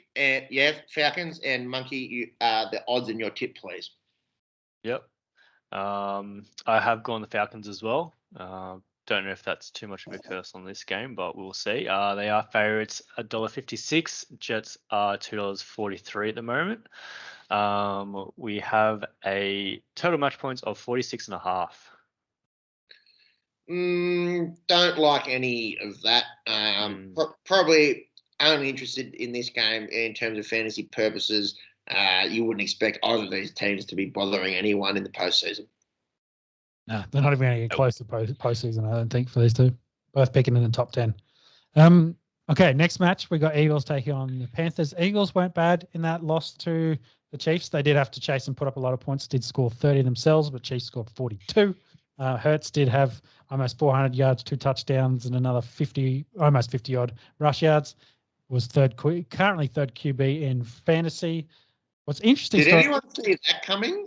That through a quarter of the year that Jalen Hurts would be the number 3 fantasy quarterback. Unfortunately, it hasn't really translated into wins just yet, but he's been going pretty good. Yeah, potentially, and I think you could kind of see it if he was going to be the starter long term, and they had conversations about other stuff, and he kind of inserted himself in there. But he's the type of quarterback that does well in fantasy. I can't remember who's won. I know Murray's 2. I'm not sure who 1 is at the moment. I think it's Mahomes as of this week. I think it was as of last week. It was Brady, but I think it's Mahomes and Kyler too. But yeah, look, fantasy's not football. It favors guys that run the ball a lot. So I tell you, who hasn't been able to run the ball is Miles Sanders. I've got him in my other league, and he has been next to a non-factor. He had 13 rush yards on the weekend, and he had 27 in week 3. He has single-digit carries in the last 2 weeks. I think fantasy owners should be worried. He was probably a top 15 running back on people's boards at the start of the year. I don't know what's going on there. They can't run the ball. Is it just because they're always behind? I'm not sure. Yeah, it's past that. It sounds like he's in a timeshare with Kenneth Gainwell as well. So Yeah. he's actually been playing pretty well and stealing some of those touches. But like they've got that similar problem that, hey, we got to chase. They get the nickel dude out there, or they have to rotate because they're running routes more than they are getting handoffs. So they rotate them a bit more, keep them fresh, etc. So it sounds like he's in a timeshare and Gainwell's been doing well. Obviously, maybe it's just better chemistry there with Hurts now as the starter. But yeah, we'll have to see how that progresses going forward. Gainwell's a big name on the waiver wire for this week. So if no one's picked him up, check that out. But someone that does have good chemistry with Hurts at the moment is Devontae Smith, who is starting to ascend. He's definitely the wide receiver number 1. He did have 7 catches for 122 yards in that game. But as we said, Eagles' offense has been good. Their defense, not so good. On the flip side, we then have the Panthers. They did cop their first L, losing to the Cowboys. Sam Darnold did have 2 rushing touchdowns as well. That's 5 for him on the year, looking like Lamar Jackson out there.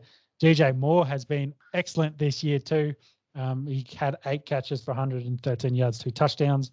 But it's hard to chase the Cowboys and their offense, and the points they can put up did go down to them.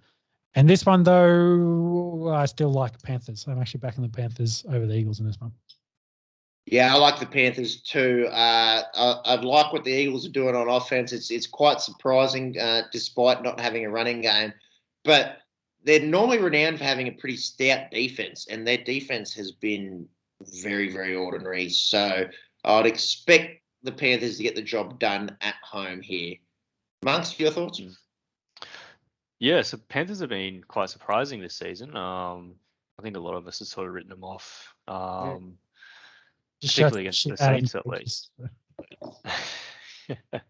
Well, if you'd asked me who'd have the most rushing touchdowns through 4 weeks of the NFL, and you told me Sam Darnold, I would have said get the drugs and tell me who the real person is. But turns out it's Sam Darnold.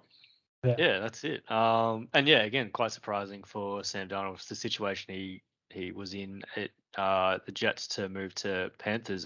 Quite surprising. I have gone Panthers this week. They are favourites at $1.51. The Eagles are out at $2.56, and we've got a total match points of 45.5. Yeah, interesting that those over unders. 45.5. They might get. I think they might do that easy. Yeah, I like overs more than anything. Yeah, definitely overs more than anything in that. Okay, so then we move into Saints taking on the Washington football team. The Saints are coming off a shock loss to the Giants. Their defense has been pretty leaky. They've got some good talent there in the secondary. They've got some guys on the defensive line, but they just can't put it together as a whole as a defense. Taysom Hill is a force in the red zone. I think Winston only had 17 passes in this game. So they're very much low on passing and high on rushing attempts, and Kamara got 26 for himself in this. Washington, on the other side, did come off that win against the Falcons. Scary Terry being very scary, had an electric game for them to get them over the line. And JD McKissick's touchdown to win it, to jumping out from the 8-yard line over the pylon to get the win was good viewing. Who do we think in this one, boys? What are you leaning towards? I thought the Saints would be better by this point after a month of football, but I'm not so sure. Well, after week 1, when they destroyed my Packers, and I thought, oh, wow, maybe the Saints are the real deal here. They've looked very lackluster since then. An interesting matchup here. I probably lean towards the Saints. I do think they're a better side than the Washington football team, whose defense, who was meant to be this really good defense coming into the year, hasn't been that good. Just got home late against the Falcons, thanks to that JD McKissick. I don't know if you guys played Tony Hawk's back in the day, but you could turn the moon gravity on and just fly through the air. That's what JD McKissick looked like diving into the end zone there. But I'm going to go Saints. I think this is a tough one to pick, but I'll go Saints for the away win. Yeah, I had the same kind of thinking for you as well. I thought that, the Washington defense, their secondary just hasn't been where it's at, and that's really hurting their defensive line. But I think the Saints' overall defense should be better, and their offense not hitting all its stride or hitting its gears yet. Still, of course, missing their top two wide receivers, but they've still got Alvin Kamara there, and he's doing bits for them. So I've gone Saints as well. I have actually gone Washington. Yeah, Saints have been underwhelming for me. I don't particularly know why I've gone Washington, probably at home. Defense does have something to prove. Hopefully this is the game that they can prove it.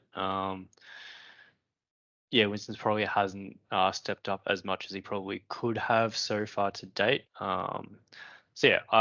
That's probably why I picked the football team there. They are going into the match as underdogs at $2.12. Saints are favourites at $1.73. So still going to be very, very close competition. And we've got total match points of 44. Avoid all of that. Yeah, really unsure. I think the only unders I'd take would be Jameis Winston pass attempts. There's probably a market on that, and it'd probably be like 15. Yeah. Moving forward, battle of AFC South teams. The Titans take on the Jaguars under their party mad Ohio State pink sweater wearing coach. The Jags, there's only two teams left that are 0-4, the other one being the Lions. James Robinson has been very good the last few games. I don't think Trevor Lawrence is that far off.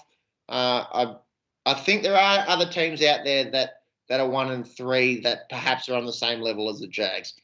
The Titans, on the other hand, they had that unexpected loss to the Jets. Their offensive line, which has been a strength of late for them, has been bad. Tannehill's been sacked 17 times, including that 7 to the Jets that we mentioned. And I learned a hard lesson last week. I looked at the line for Derrick Henry rush yards. 124 was the unders overs there. And the bloke went out. He had 33 carries for 157 and a touchdown. And how's this?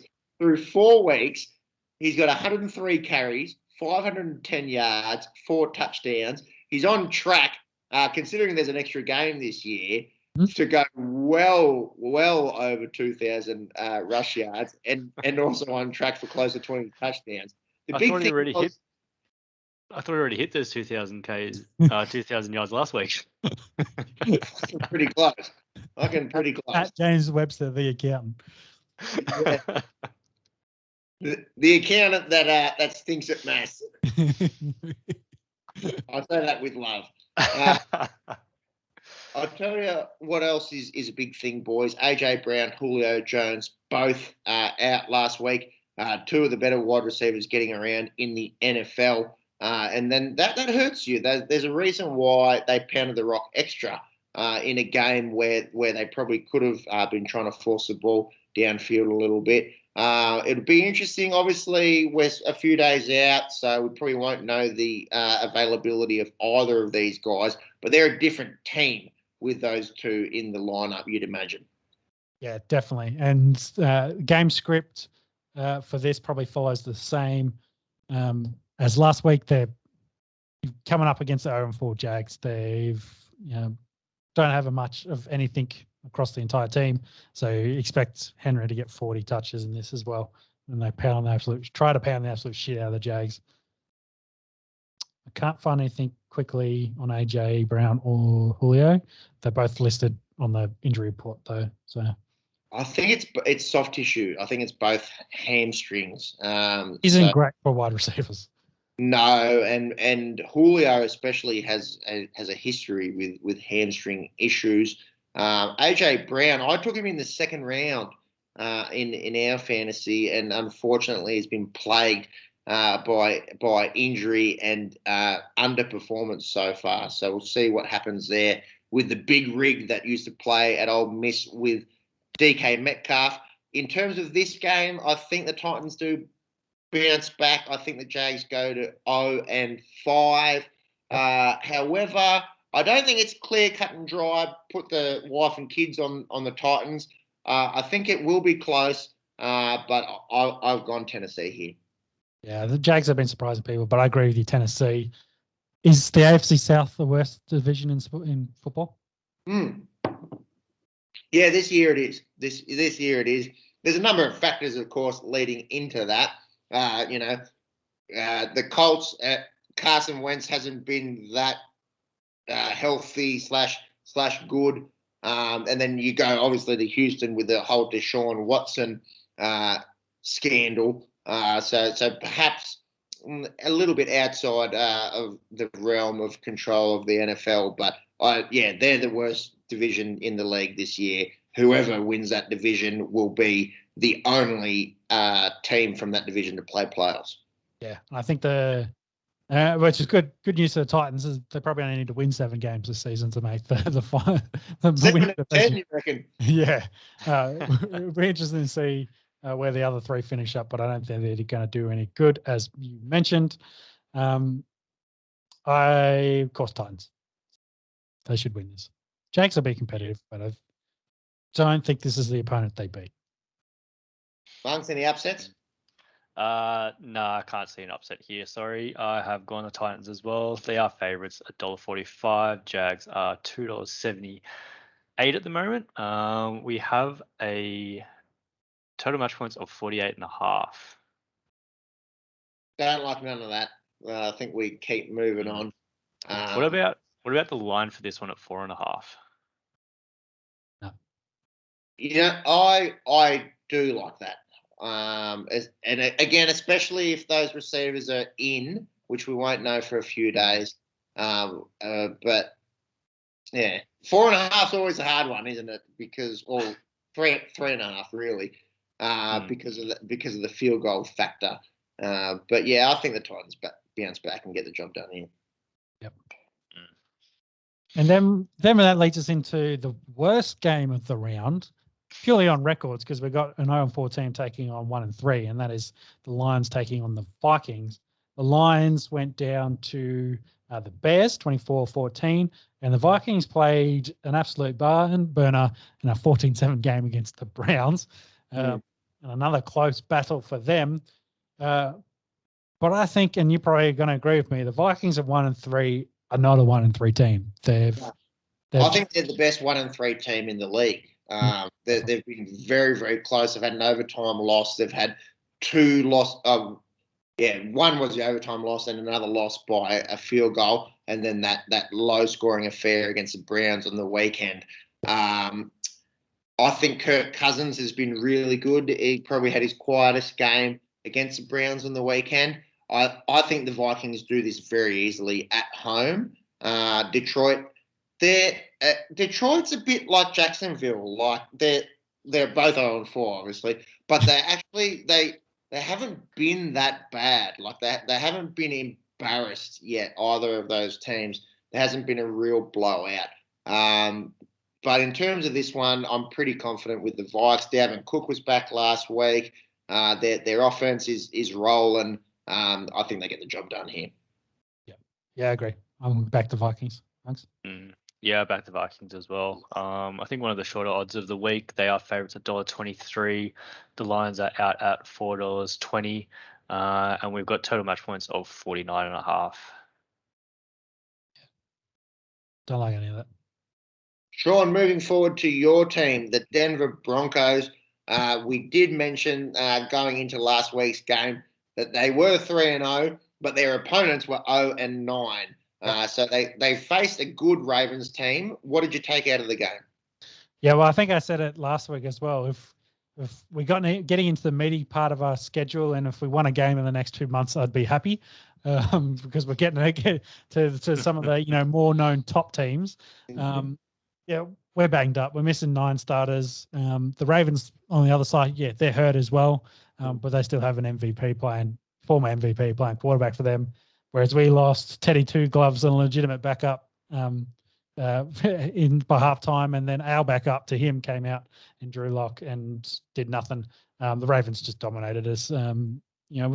We held them to 23 points. Like, it was low scoring kind of game, but it showed that there's levels to this, and Denver aren't on that level yet. They still need to take a step or two to go that way. But to go to my previous point of, hey, I'll be happy to win a game in the next two months. Luckily for us, the Steelers are playing absolutely terrible. And Big Ben is all kinds of being banged up. He's got a pec injury. He's got a bad hip. He's the old man out there with his A-frame at this point. So he's been struggling, and they got pumped. Well, they didn't get pumped. They got beaten last week, of course. But let's say pumped. I think they're the pack. We'll go pumped by the Packers. 27-17, that game finished up against the Packers. But yeah, they have been bad since their first win over the Bills to kick off the season. And the Bills, on the flip side, have been excellent. They have been a little bit injured themselves. Chase Claypool's been injured. TJ Watt's missed a game. He played on the weekend, of course. But yeah, it seems like Johnson, their wide receiver, and then Harris, their running back, have been the most fantasy relevant players for them. Harris, I think, at one point, I think he was leading the league for receptions because he had 15 in one game, didn't he? I think 14 on 19 targets or something in one game. We spoke about it last week. I think that's because A, Big Ben's arm strength, or B, the pass protection is not allowing them to go deep. Yeah. And hence Juju Smith-Schuster has been a non-factor. Chase Claypool obviously been out. I've been very impressed with Deontay Johnson. I think he's been very good. But this Steelers side, pretty hard in a pretty tough division this year, especially with Cincinnati playing better than people had expected. Guess what? I've backed you in here, Sean, to get the win at Heinz Field. I've gone the Broncos. Yeah, I just want to cover that point on Juju as well. I saw some of the pass attempts from Big Ben to Juju during that game against the Packers, and he's just missing. He's just overthrowing him at the moment. So whether that's, again, as part of that, their offensive line is poo. So Big Ben's really struggling. And then with the injuries, hip and pec are not very good for helping you to throw deep balls. But yeah, like you said, I've, of course, backed Denver in here. Looking likely that Locke's going to be quarterback. With Teddy having a concussion from last week's game.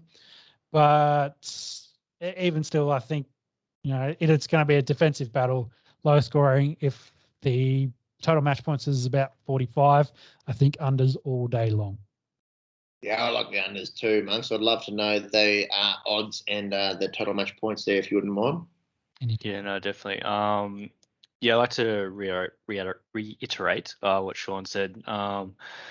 Big Ben's passes just seemed a little bit wayward. Seemed like there was a bit of miscommunication with his receivers last couple of weeks. Offense isn't just there. Defense similar, probably underperforming. I have actually gone with you boys as well and gone the Broncos. They are underdogs at $1.97. Pittsburgh are at $1.84. We've got a line of 1.5 and total match points of 39.5. They've gone low. They know. They're one step ahead of us. But interesting how close those odds were. Maybe we've put a little bit of a curse on Denver. Maybe everyone else in the NFL world has kind of cottoned on to the fact that they've put away 3 pretty garbage teams, and maybe Pittsburgh's a little bit better than the teams that they've beaten. But we'll find out on the weekend. Yep. That leads into a matchup between 3-1 teams, and the Packers taking on the Bengals.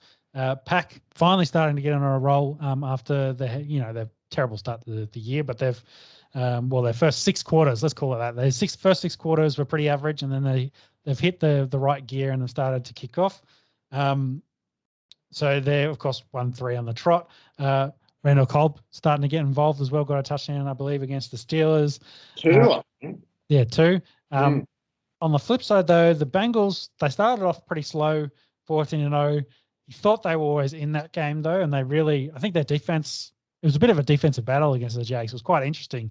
Their defense kind of got them into it and then got them into situations, and Joe Burrow then kicked off, and they played pretty well. They got, Burrow finished with almost 350 yards with 2 touchdowns, but they did get Uzmar very involved, and he had a big game. Their tight end, he did have 5 receptions, 95 yards, and 2 touchdowns. Do I see them beating the Packers? No, I don't think so. Yeah, I tend to agree, and possibly a little bit biased, but the Packers have been very good other than that game against the Saints in week 1. And, yeah, like you said, a little bit of a slow start against Detroit, but nothing like a game against Detroit to get you into a bit of momentum, and they haven't looked back since then. The Bengals, they've surprised a lot, been a lot better than a lot of people expected, but I think the Pack get the job done here and progress to 4-1. Yeah, I think Joe Mixon also is. Big point there.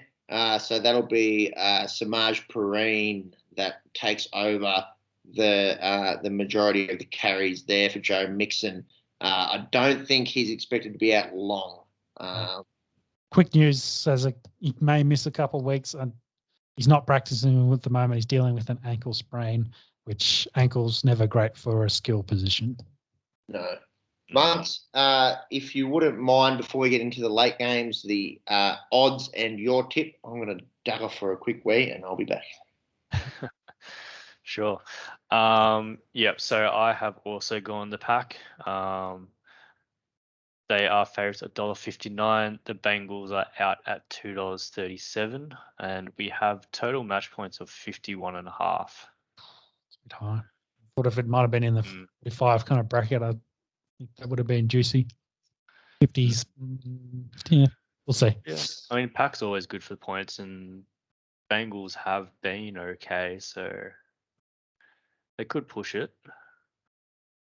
We'll see. They did start off very slowly against the Jags, which would have me worried for that. But anyway, Sunday late games. We'll kick off with us taking on the Raiders. They're going to Las Vegas. Bears, of course, as mentioned before, have announced during the week that Justin Fields will be their QB going forward. And I think that's pat on the back to us for the start of the year that Andy Dalton wouldn't last a month. And that has come to fruition. Bad news for them. Their running back, David Montgomery, they were worried ACL. Luckily, it's only a knee strain, but he will miss 4 to 6 weeks. They do have former Chief and Damian Williams to come in as their next man up, who potentially could have been a Super Bowl MVP if he didn't play with someone named Patrick Mahomes in that team. He's got some ability. Yeah, definitely started in that Super Bowl. It's kind of been second fiddle since then, but an excellent game. I imagine being picked up in a lot of fantasy leagues, you'd think he'd have a bit of a role this weekend. What about the Raiders, boys? Probably a bit of a reality check after a flying start. They had been involved in some wild wins, I suppose, in the first few weeks. So maybe a little bit of an L. Not the worst thing for him to cop. I was just happy that I had a very close encounter in our fantasy matchup. I needed, I think, less than 36 points out of Austin Eckler and Mike. Eckler had an excellent game. Mike Wood had a little quiet one to get me a W there. But the Bolts and that AFC West, we talk about the AFC South being horrendous and the NFC West being very good. The AFC West is very, very good. And this matchup is scintillating. Justin Herbert has been unreal. He doesn't look like a second-year quarterback. He looks like a bloke that's been in the league for 6 years.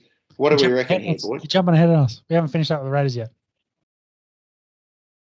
Oh, my apologies. No, that's all right. You did mention the Mike Williams bit there, and that was a good point you made because the Raiders actually did pretty well on the receivers for the Chargers.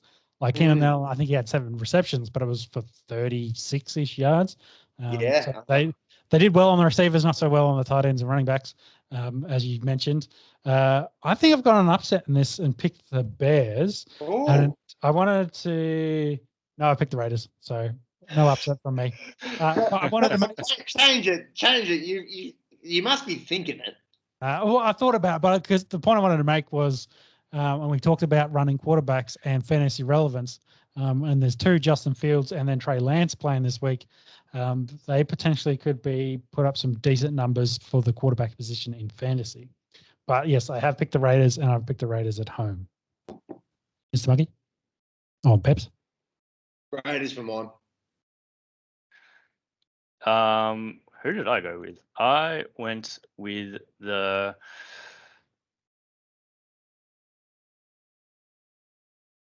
I'm going to say Raiders. I don't know where it's gone. Listening. I am all over the shop at the moment, aren't I? Yeah, Raiders are favourites. They are $1.39. The Bears are $3 at the moment. And we've got total match points of 44.5. Yeah, listeners, you just had a preview of the inner workings of Monkey's head as the cogs tick over. That's what happens when you try math. No, I was just going back to the Sunday technical glitch because that would have been an easy cover. I think possibly might have got us out of a sticky situation there, Monks. But it was just the cogs turning in there. That's it. No, I was just thinking.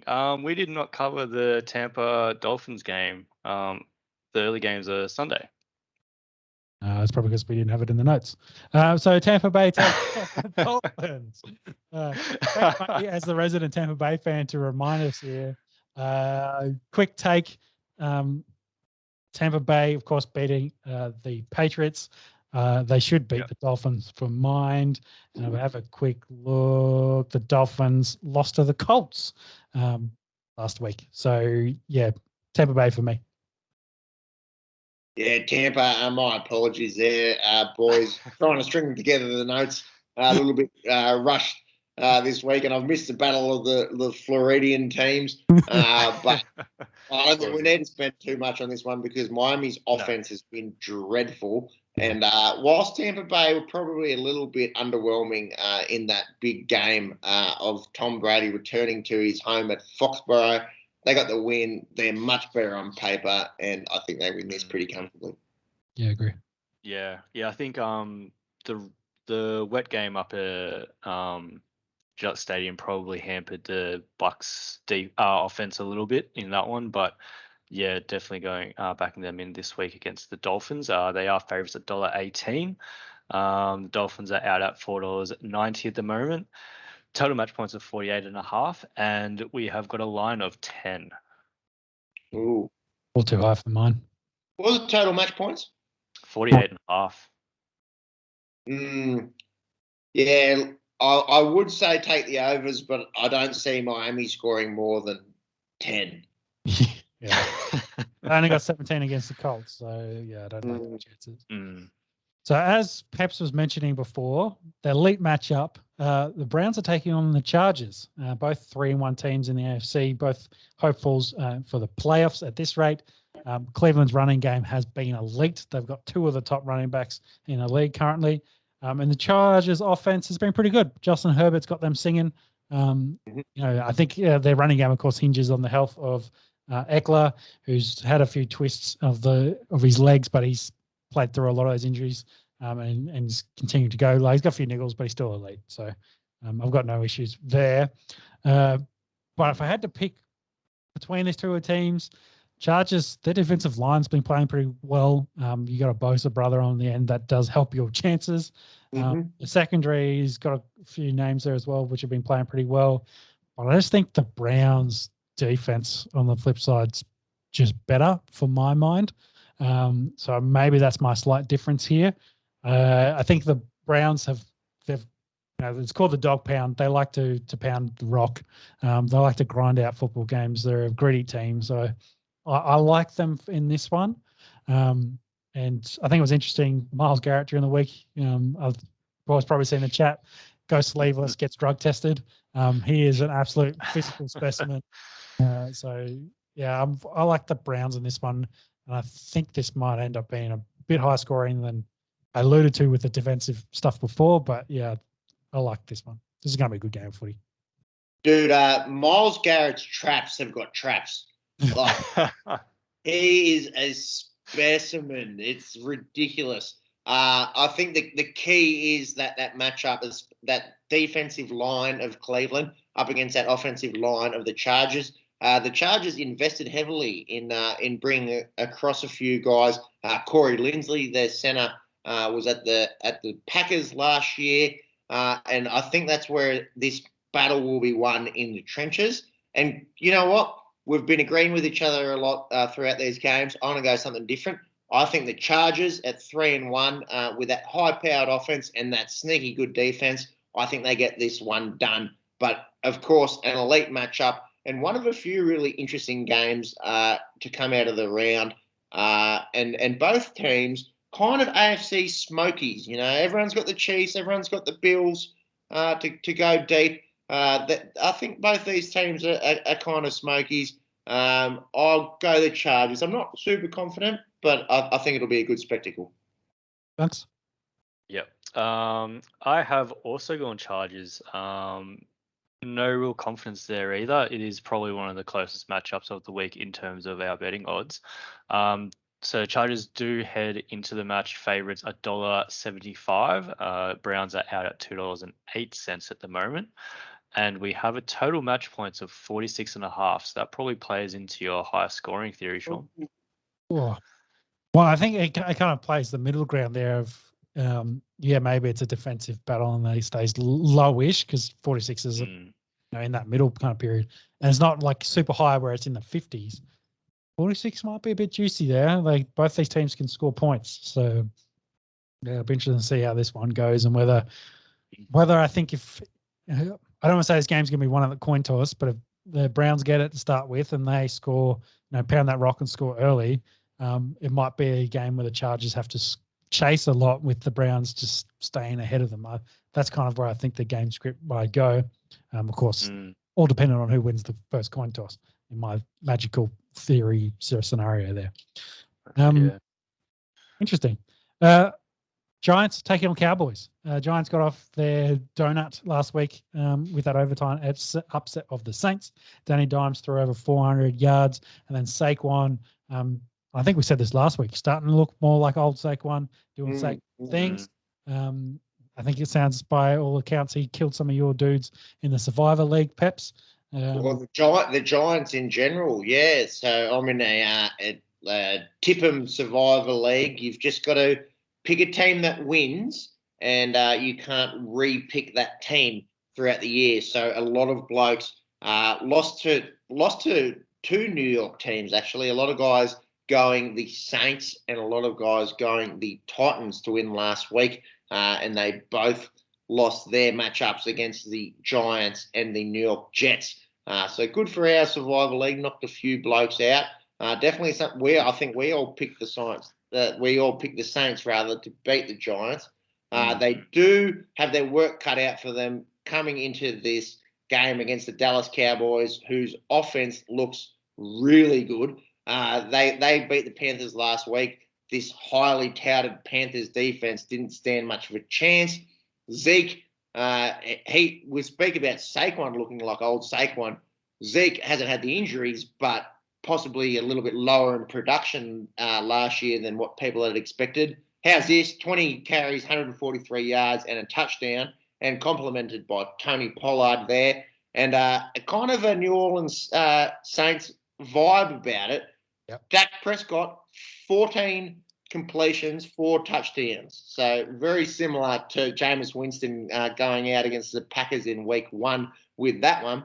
A bit of a head scratcher here was Jalen Smith getting released, the Pro Bowl linebacker for the Cowboys. That maybe speaks volumes to how improved their defense is to where they were this time a year ago. Trayvon Diggs, I think he has 5 interceptions, boys. Yep. Leading the league at cornerback there. I think the Cowboys win this pretty comfortably.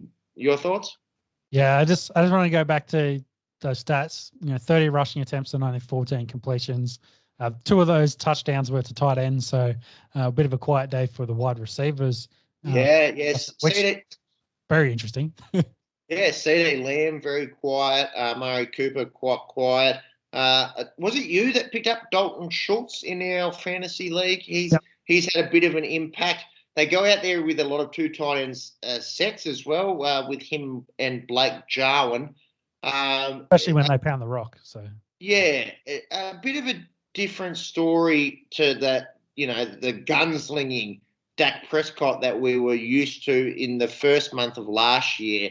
But yeah, I think a lot of it's game situation as well. If you're out in front, you may as well just keep pounding the rock, and if you can run successfully, you're doing it. Whereas if you're behind, you got to throw the ball. So look, I think the Cowboys win this. Clear as mud. I think they're the best team in this NFC East, which is a little bit spicier perhaps than prior years. Yeah, and just to finish up that Jalen Smith point as well. Yeah, what's the go there? So, as you mentioned, I think he's a 2-time Pro Bowler as well. By all accounts, his effort was one part of it. There have been some questions about his speed at the position, but then his effort during the start of the year was, supposedly not there. Maybe drafting Micah Parsons, your potential replacement, doesn't help motivation.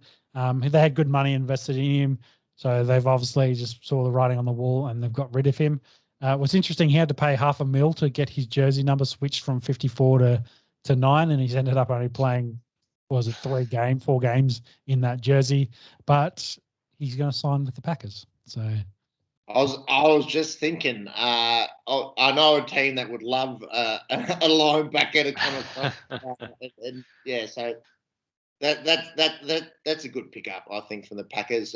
Quite unusual for the Cowboys to get rid of someone of his caliber. We spoke about Steph Gilmore before. It's any day anything can happen in this league. Monks, if you wouldn't mind just going back to the Cowboys-Giants game. I think Cowboys. Sean, did we get your tip? Yeah, Cowboys. And the odds and your tip, please. Yep. Yeah, so I've gone Cowboys as well. They are favourites at $1.30. Giants are out at $3.56. That probably tells us where this game's going to head. And we've got total match points of 52.5. Quite high scoring there. I'd probably leave that alone, but yeah, I'm quite confident. I think the Cowboys are the real deal this year. Last of the late games, we have the 49ers taking on the Cardinals. The Cardinals being 4-0, as mentioned before. The NFC, oh my God, I've struggled twice with that tonight. NFC West right now is, very good as mentioned. Jimmy G has a calf strain. Felt like he got stepped on. He did miss the second half. Looks likely he'll miss that game. I don't think it's confirmed yet, but looks likely he'll miss this one, which means that Trey Lance will play. And I think I mentioned this at the top as well. The tough question going up against an undefeated Cardinals team. I don't think we'll see that team go undefeated for the rest of the season. But, that offense for the Cards has been very fun to watch. You've got both their running backs involved. They've got elite talent at wide receiver. Everyone's been sleeping on AJ Green, and he's already showing his worth at that team and what, a healthy AJ Green can do. I don't see the 49ers winning this, even with their very good defense. I'm going to back the Cardinals to go to 5-0 here. Yeah, I agree 100%. That Cardinals offense is scary. And then we forget on the defensive side of the ball, you got guys like Chandler Jones, JJ Watt, and Buda Baker running around. I think the Cardinals go 5-0, and I think we've got to start talking about them as being a Super Bowl contender. They're definitely looking like it. Mr. Monkey? Yeah. All things going to plan. If Trey Lance does play, this is probably going to be a huge game for him. Probably going to set him up for the next couple games, if not the rest of the season, if he has a good outing, I guess. That being said, I have gone Cards. They are favourites at $1.42. 49ers are out at $2 and $2.90. I've got total match points of 49.5. Yeah, it's And I'm going to say this because I think, let me double check. I am versing the Cards defense this week in fantasy. I am. I think they might finish with 2 interceptions and 7 sacks in this game with Trey Lance in the full start. I think they're really going to get after him, which is not great for my fantasy outlook, but just that's my feeling on that one. Sunday Night Football. Let's finish it off with that's a big game coming up here with the Bills taking on the Chiefs. Bills are 3-1. The Chiefs starting their ascendancy back up the ladder. They're 2-2 after their win. Of course, this is the last year's AFC Champ game. We mentioned before, Bills dismantled the Texans, held them to 0, scored 40-plus points. Looking like they got the best day in football so far. The offense is elite. They've got talent all over the place. Chiefs finally got into a role, finally got Tyreek Hill back involved after he'd gone missing for a fortnight. He finished with 11 catches, 186 yards, and 3 touchdowns. He just got stopped before he got his 4th. Mahomes got 5 touchdowns and just under 300 yards. Did throw 1 pick, but it's all good, including some, typical Patrick Mahomes underhand passes, etc. CEH, Clyde Edwards-Helaire had a good game as well, 102 yards of receiving and a touchdown. On the flip side, Kels was a bit quiet. He had 4 receptions for 23 yards. But what do we think going in this one? And I'm going to go out on a limb and pick the upset here. I've picked the Bills. I love that. The way they've been playing the last 3 weeks, you can't argue it. I think that if this wasn't an Arrowhead, I'd be way more confident. But since it's an Arrowhead, I was just like, oh, I like the Bills. Don't like them that much now. But I stuck true and I picked them in this one. They've been a powerhouse on both sides of the football. For mine, the Arrowhead advantage and the experience of the Chiefs, I've gone them here, but this is the match of the round. I think we can agree, and how good that it's in prime time. It's Sunday night, which means a sort of midday game for us here down under. Can't wait for this one. You know what I'd be interested in this one is the total match points. I think this is a shootout. I think we get the offensive shootout that probably people want to see.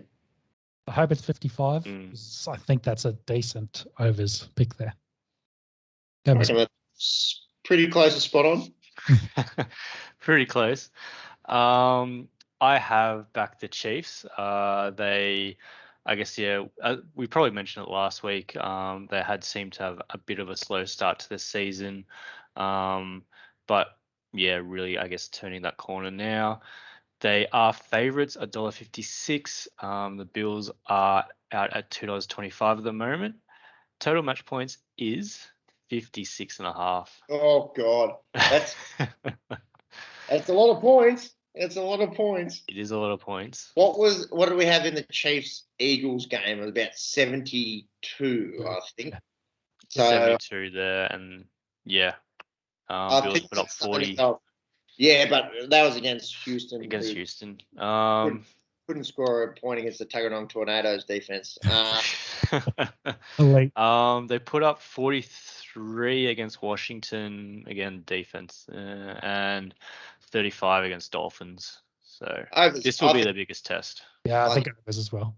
Yeah. Sunday night, it is a high line, but I think we do get the shootout that we're hoping for. I thought they might have actually pushed that line closer to 60. The fact that it's closer to 55, I think that's juicy. We'll go after that. Monday Night Football, last game of the round. We have the Colts taking on the Ravens. Colts coming off a donut against the Dolphins, but not the most impressive game of football. Ravens, of course, getting that big win in Denver. They just got 100 yards to, I think, equal the record for 43 consecutive games with 100-plus rushing yards for the team. So they potentially and probably will break that against the Colts. I think the Ravens will do this one quite easily. Colts, though, starting to get healthy. Wentz and Nelson both playing. Jonathan Taylor got involved in that Dolphins game. Finally, getting. I think it rides very much on those previous 2 I mentioned, on their health and how that team's going to go. Was it Mo Alley Cox as well? Yeah, tight end. So I think they may be starting to get back into their mojo. I think they missed it with that first month of the year. with those injuries and those guys getting back in. So they should be better. Don't think they beat the Ravens, though. I'm picking the Ravens here.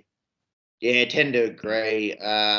We speak about the worst division in football in the AFC South. Perhaps if they can string together 7 or 8 wins, they might be a playoff team. But I think the Ravens at home, too big an obstacle here. And I do think that they break that Pittsburgh Steelers record this week. I've gone the Ravens. Amongst your tips and odds, if you wouldn't mind. Yep. Yeah, I have gone Ravens as well. They are favourites $1.30 at the moment. The Colts are sitting out at $3.55. And we've got total match points of 45.5. It's quite short there in Baltimore, $1.30. Not really sure. If I had to put money on that, I'd go the unders. That Baltimore haven't been putting up a lot of points and coming away with wins, and the Colts have scored fuck all. So Yeah. if I had to pick, Yeah.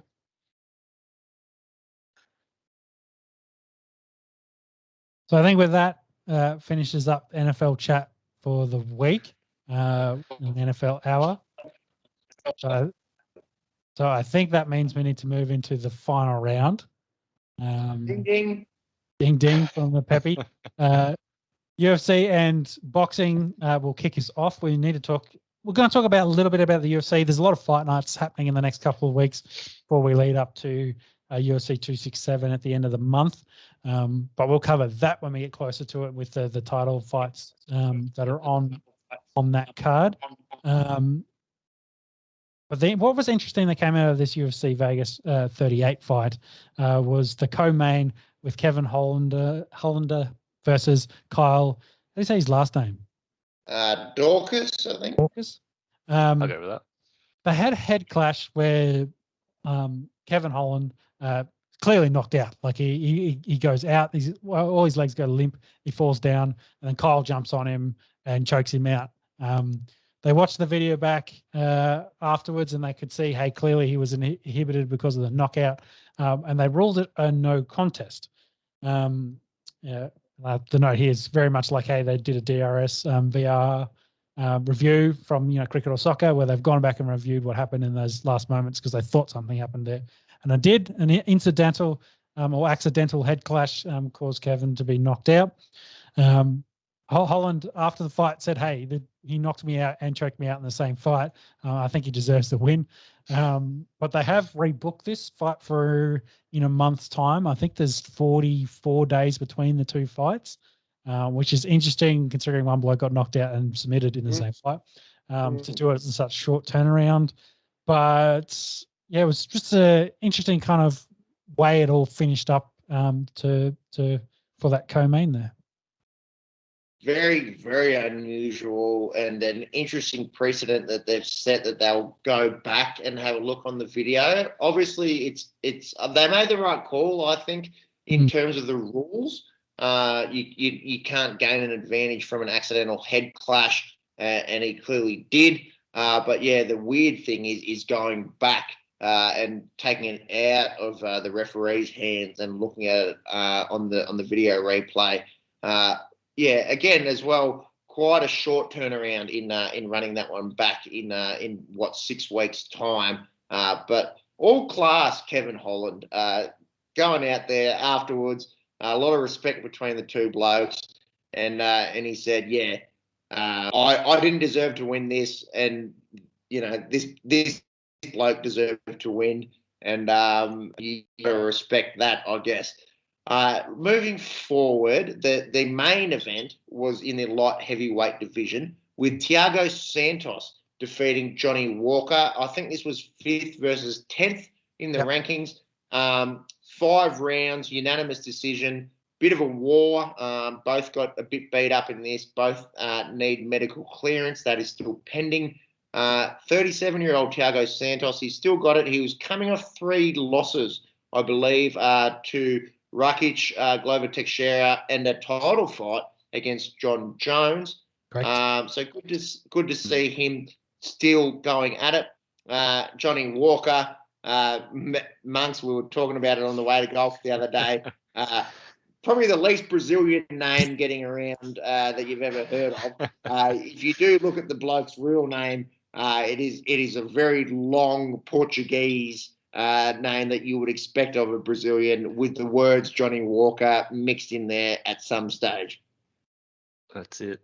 Also on Johnny Walker, I don't know how you'd feel about this, but he trains out of Ireland as well. With Ireland? I guess, yeah. Probably a little bit I did of not know. What So was the that? bloke is named after a whiskey, trains out of Ireland. yeah. True. Scottish whiskey as well, so I don't know how too many people would feel about that, but Yeah. Always, Johnny Walker. always the old debate, Scottish versus Irish. Johnny Walker's been a bit of an interesting one. With he's talented, he just hasn't been able to push himself up into the upper echelons of that top 10 in that division. Yeah, he was coming off a few wins, and I think he was favoured to take this one out. Obviously, a war could have gone either way, but not the last that we've seen Johnny Walker. Yeah. Okay, Optimus. So a few Aussies had wins on this card as well. Jamie Malarkey, with a great name, had a win over Devontae Smith. Not, of course, the Philly wide receiver. This was at lightweight. And then Casey O'Neill had a win over the Bullets' younger sister, I believe, as well, to represent the Australians to get a win in that one. Nagano versus Gain, when is that, Monkey? Yep. So it's been announced for 270, which is going to be January next year. So Ngannou obviously. Okay, sorry. Yeah. Unifying that belt, I guess, with Cyril Gain currently holding the interim. Yeah, and I think Oliveira and Poirier has been booked for 269 as well. So they have some good championship fights coming up on the older 7 years. He's back, finally back. Is he? We might be having some technical difficulties here, boys. Can you hear me? Yeah, I can hear you. Gotcha back now. Yeah, you just need to go peel that potato a little bit more. I can't wait to be back in the studio. Let's put it that way. Only a couple of weeks. Definitely. Boxing, finish up at UFC. Boxing, Fury taking on Wilder this weekend. Huge fight by all the cards. Be interested to see what happens after this. I think it's the main chat. With Joshua, he's got to do his rematch, and that's kind of held up the other 3 or 4 belts. And then you've got Fury with his one on this side taking on Wilder in their rematch. Who are you guys backing in this one? I'm very much going to stay with Fury for this. He probably sticks with the same sort of game plan of pushing Wilder back and trying to get him to, try to fight that counter-punching fight where he can't lead with his power shots and see if he can dominate him again. But it has been probably 12 months in between fights for them. So maybe in that time frame, Wilder's learned how to fight going backwards. But we'll have to see what happens. I like to keep Fury on this, and then hopefully Joshua can get his belts back and they run this back as the 2 English fighters finally fighting for the unified heavyweight championship. What are your thoughts here? Yeah, I'll go Fury too. I'll go the big beer-bellied Irishman over the shredded bronze bomber. But this could go either way. Obviously, a trilogy between them with both having a win. Be interesting to see, like you say, Sean. Has Wilder learnt from this loss last time out against Tyson? Yeah, and I'm just hoping for a good close spectacle. Look, knockouts are always fun in boxing. Don't get me wrong, but I think these guys, obviously, along with Joshua coming off that L last week, the elite in the heavyweight division and keeping the more casual fans interested in a sport which is probably starting to succeed a little bit to the UFC. But Monks, do you think Fury gets done here, or do you think the Bronze Bomber Deontay Wilder goes out and gets a job done? Yeah. The odds probably don't reflect it. I do hope that this is a close one. I do, I guess, again, hope that Fury hasn't really sort of settled into that. I've got one up on Wilder and sort of will slack off a little bit. There was a bit of a, I guess, meme going around social medias with Fury being succumbed to the Versace curse, where he's got the Versace dressing gown on and just cruising around and all that sort of stuff. So hopefully he's still got that mentality to absolutely try and knock Wilder's head off. That being said, he is the favourite leading to the matchup. $1.30 with Wilder out at $3.33. And Tyson does have that method of victory as a TKO favourite, $1.91. Wow. Tyson via knockout / TKO, $1.91. Interesting. That'll finish up the fighting news for the week. We need to have a look at the round ball football and soccer. EPL over the week had another round and a lot of draws, a lot of big games with draws. Man United and Everton played out a 1-1 draw. United have only had 1 point from their last two outings and have slid down to fourth. Chelsea did get a win over Southampton 3-1, go to the top of the table. From there, guys, Arsenal, and Brighton played at a 0-0 draw from two tiny clubs. Brighton are up to sixth. I know Peps loves to talk about how tiny of a club Arsenal is. I thought it was funny they played a 0-0 draw out against Brighton. It's interesting that they're below Brighton and Brentford we'll get to in a second. So tiny little club down there in London, Arsenal. Not sure if you've heard of them. Yeah, very much struggling. Crystal Palace did beat Leicester City. They drew 2-2. Foxes gave up 2-goal lead in the second half. As you mentioned, Brentford beat West Ham 2-1. Up the Bees, they're coming up to seventh. And what we mentioned is the game of the round last week, Liverpool and Man City played out a 2-2 draw as well.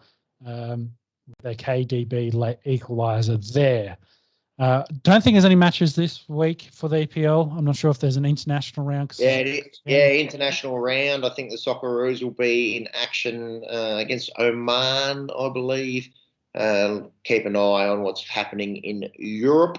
But yeah, a little bit of a lackluster round, I should say, in the terms of the results of the games. A lot of draws. But still very early on in the EPL, only 7 matches through. So we'll see what happens later on in the season. Did you boys know that the baseball is through the playoffs? Obviously not one of our forte here on the Esky. We're doing a little bit of pre-pod research on this one. Who have we got? Who's still alive? The Yankees went out to the Red Sox today, was it? And yeah. Couldn't really tell you much more, to be honest. Yeah, and the Dodgers won their wild card match as well with a walk-off to go in, and they'll take on the San Francisco Giants for the first time in their history. There is 8 teams remaining as they go into the start of the main playoffs for them. Wild card, of course, being across the weekend. But yeah, we'll see how that goes and report back of how the playoff goes leading into the World Series. And it finishes off F1. Not much news, but there's a race on the weekend. They're in Turkey, the Turkish Grand Prix. I think Red Bull have got a white Red Bull this year to represent Honda for the Japan manufacturing company. And that's probably about it news-wise for the F1. I do have what looks like some sort of breaking news. Apparently the medical car team has been switched out because they've tested positive for COVID. Yep, that's it. So hopefully that isn't widespread across the teams and we still do have a race this weekend, I guess. I think Raikkonen must be back by now too.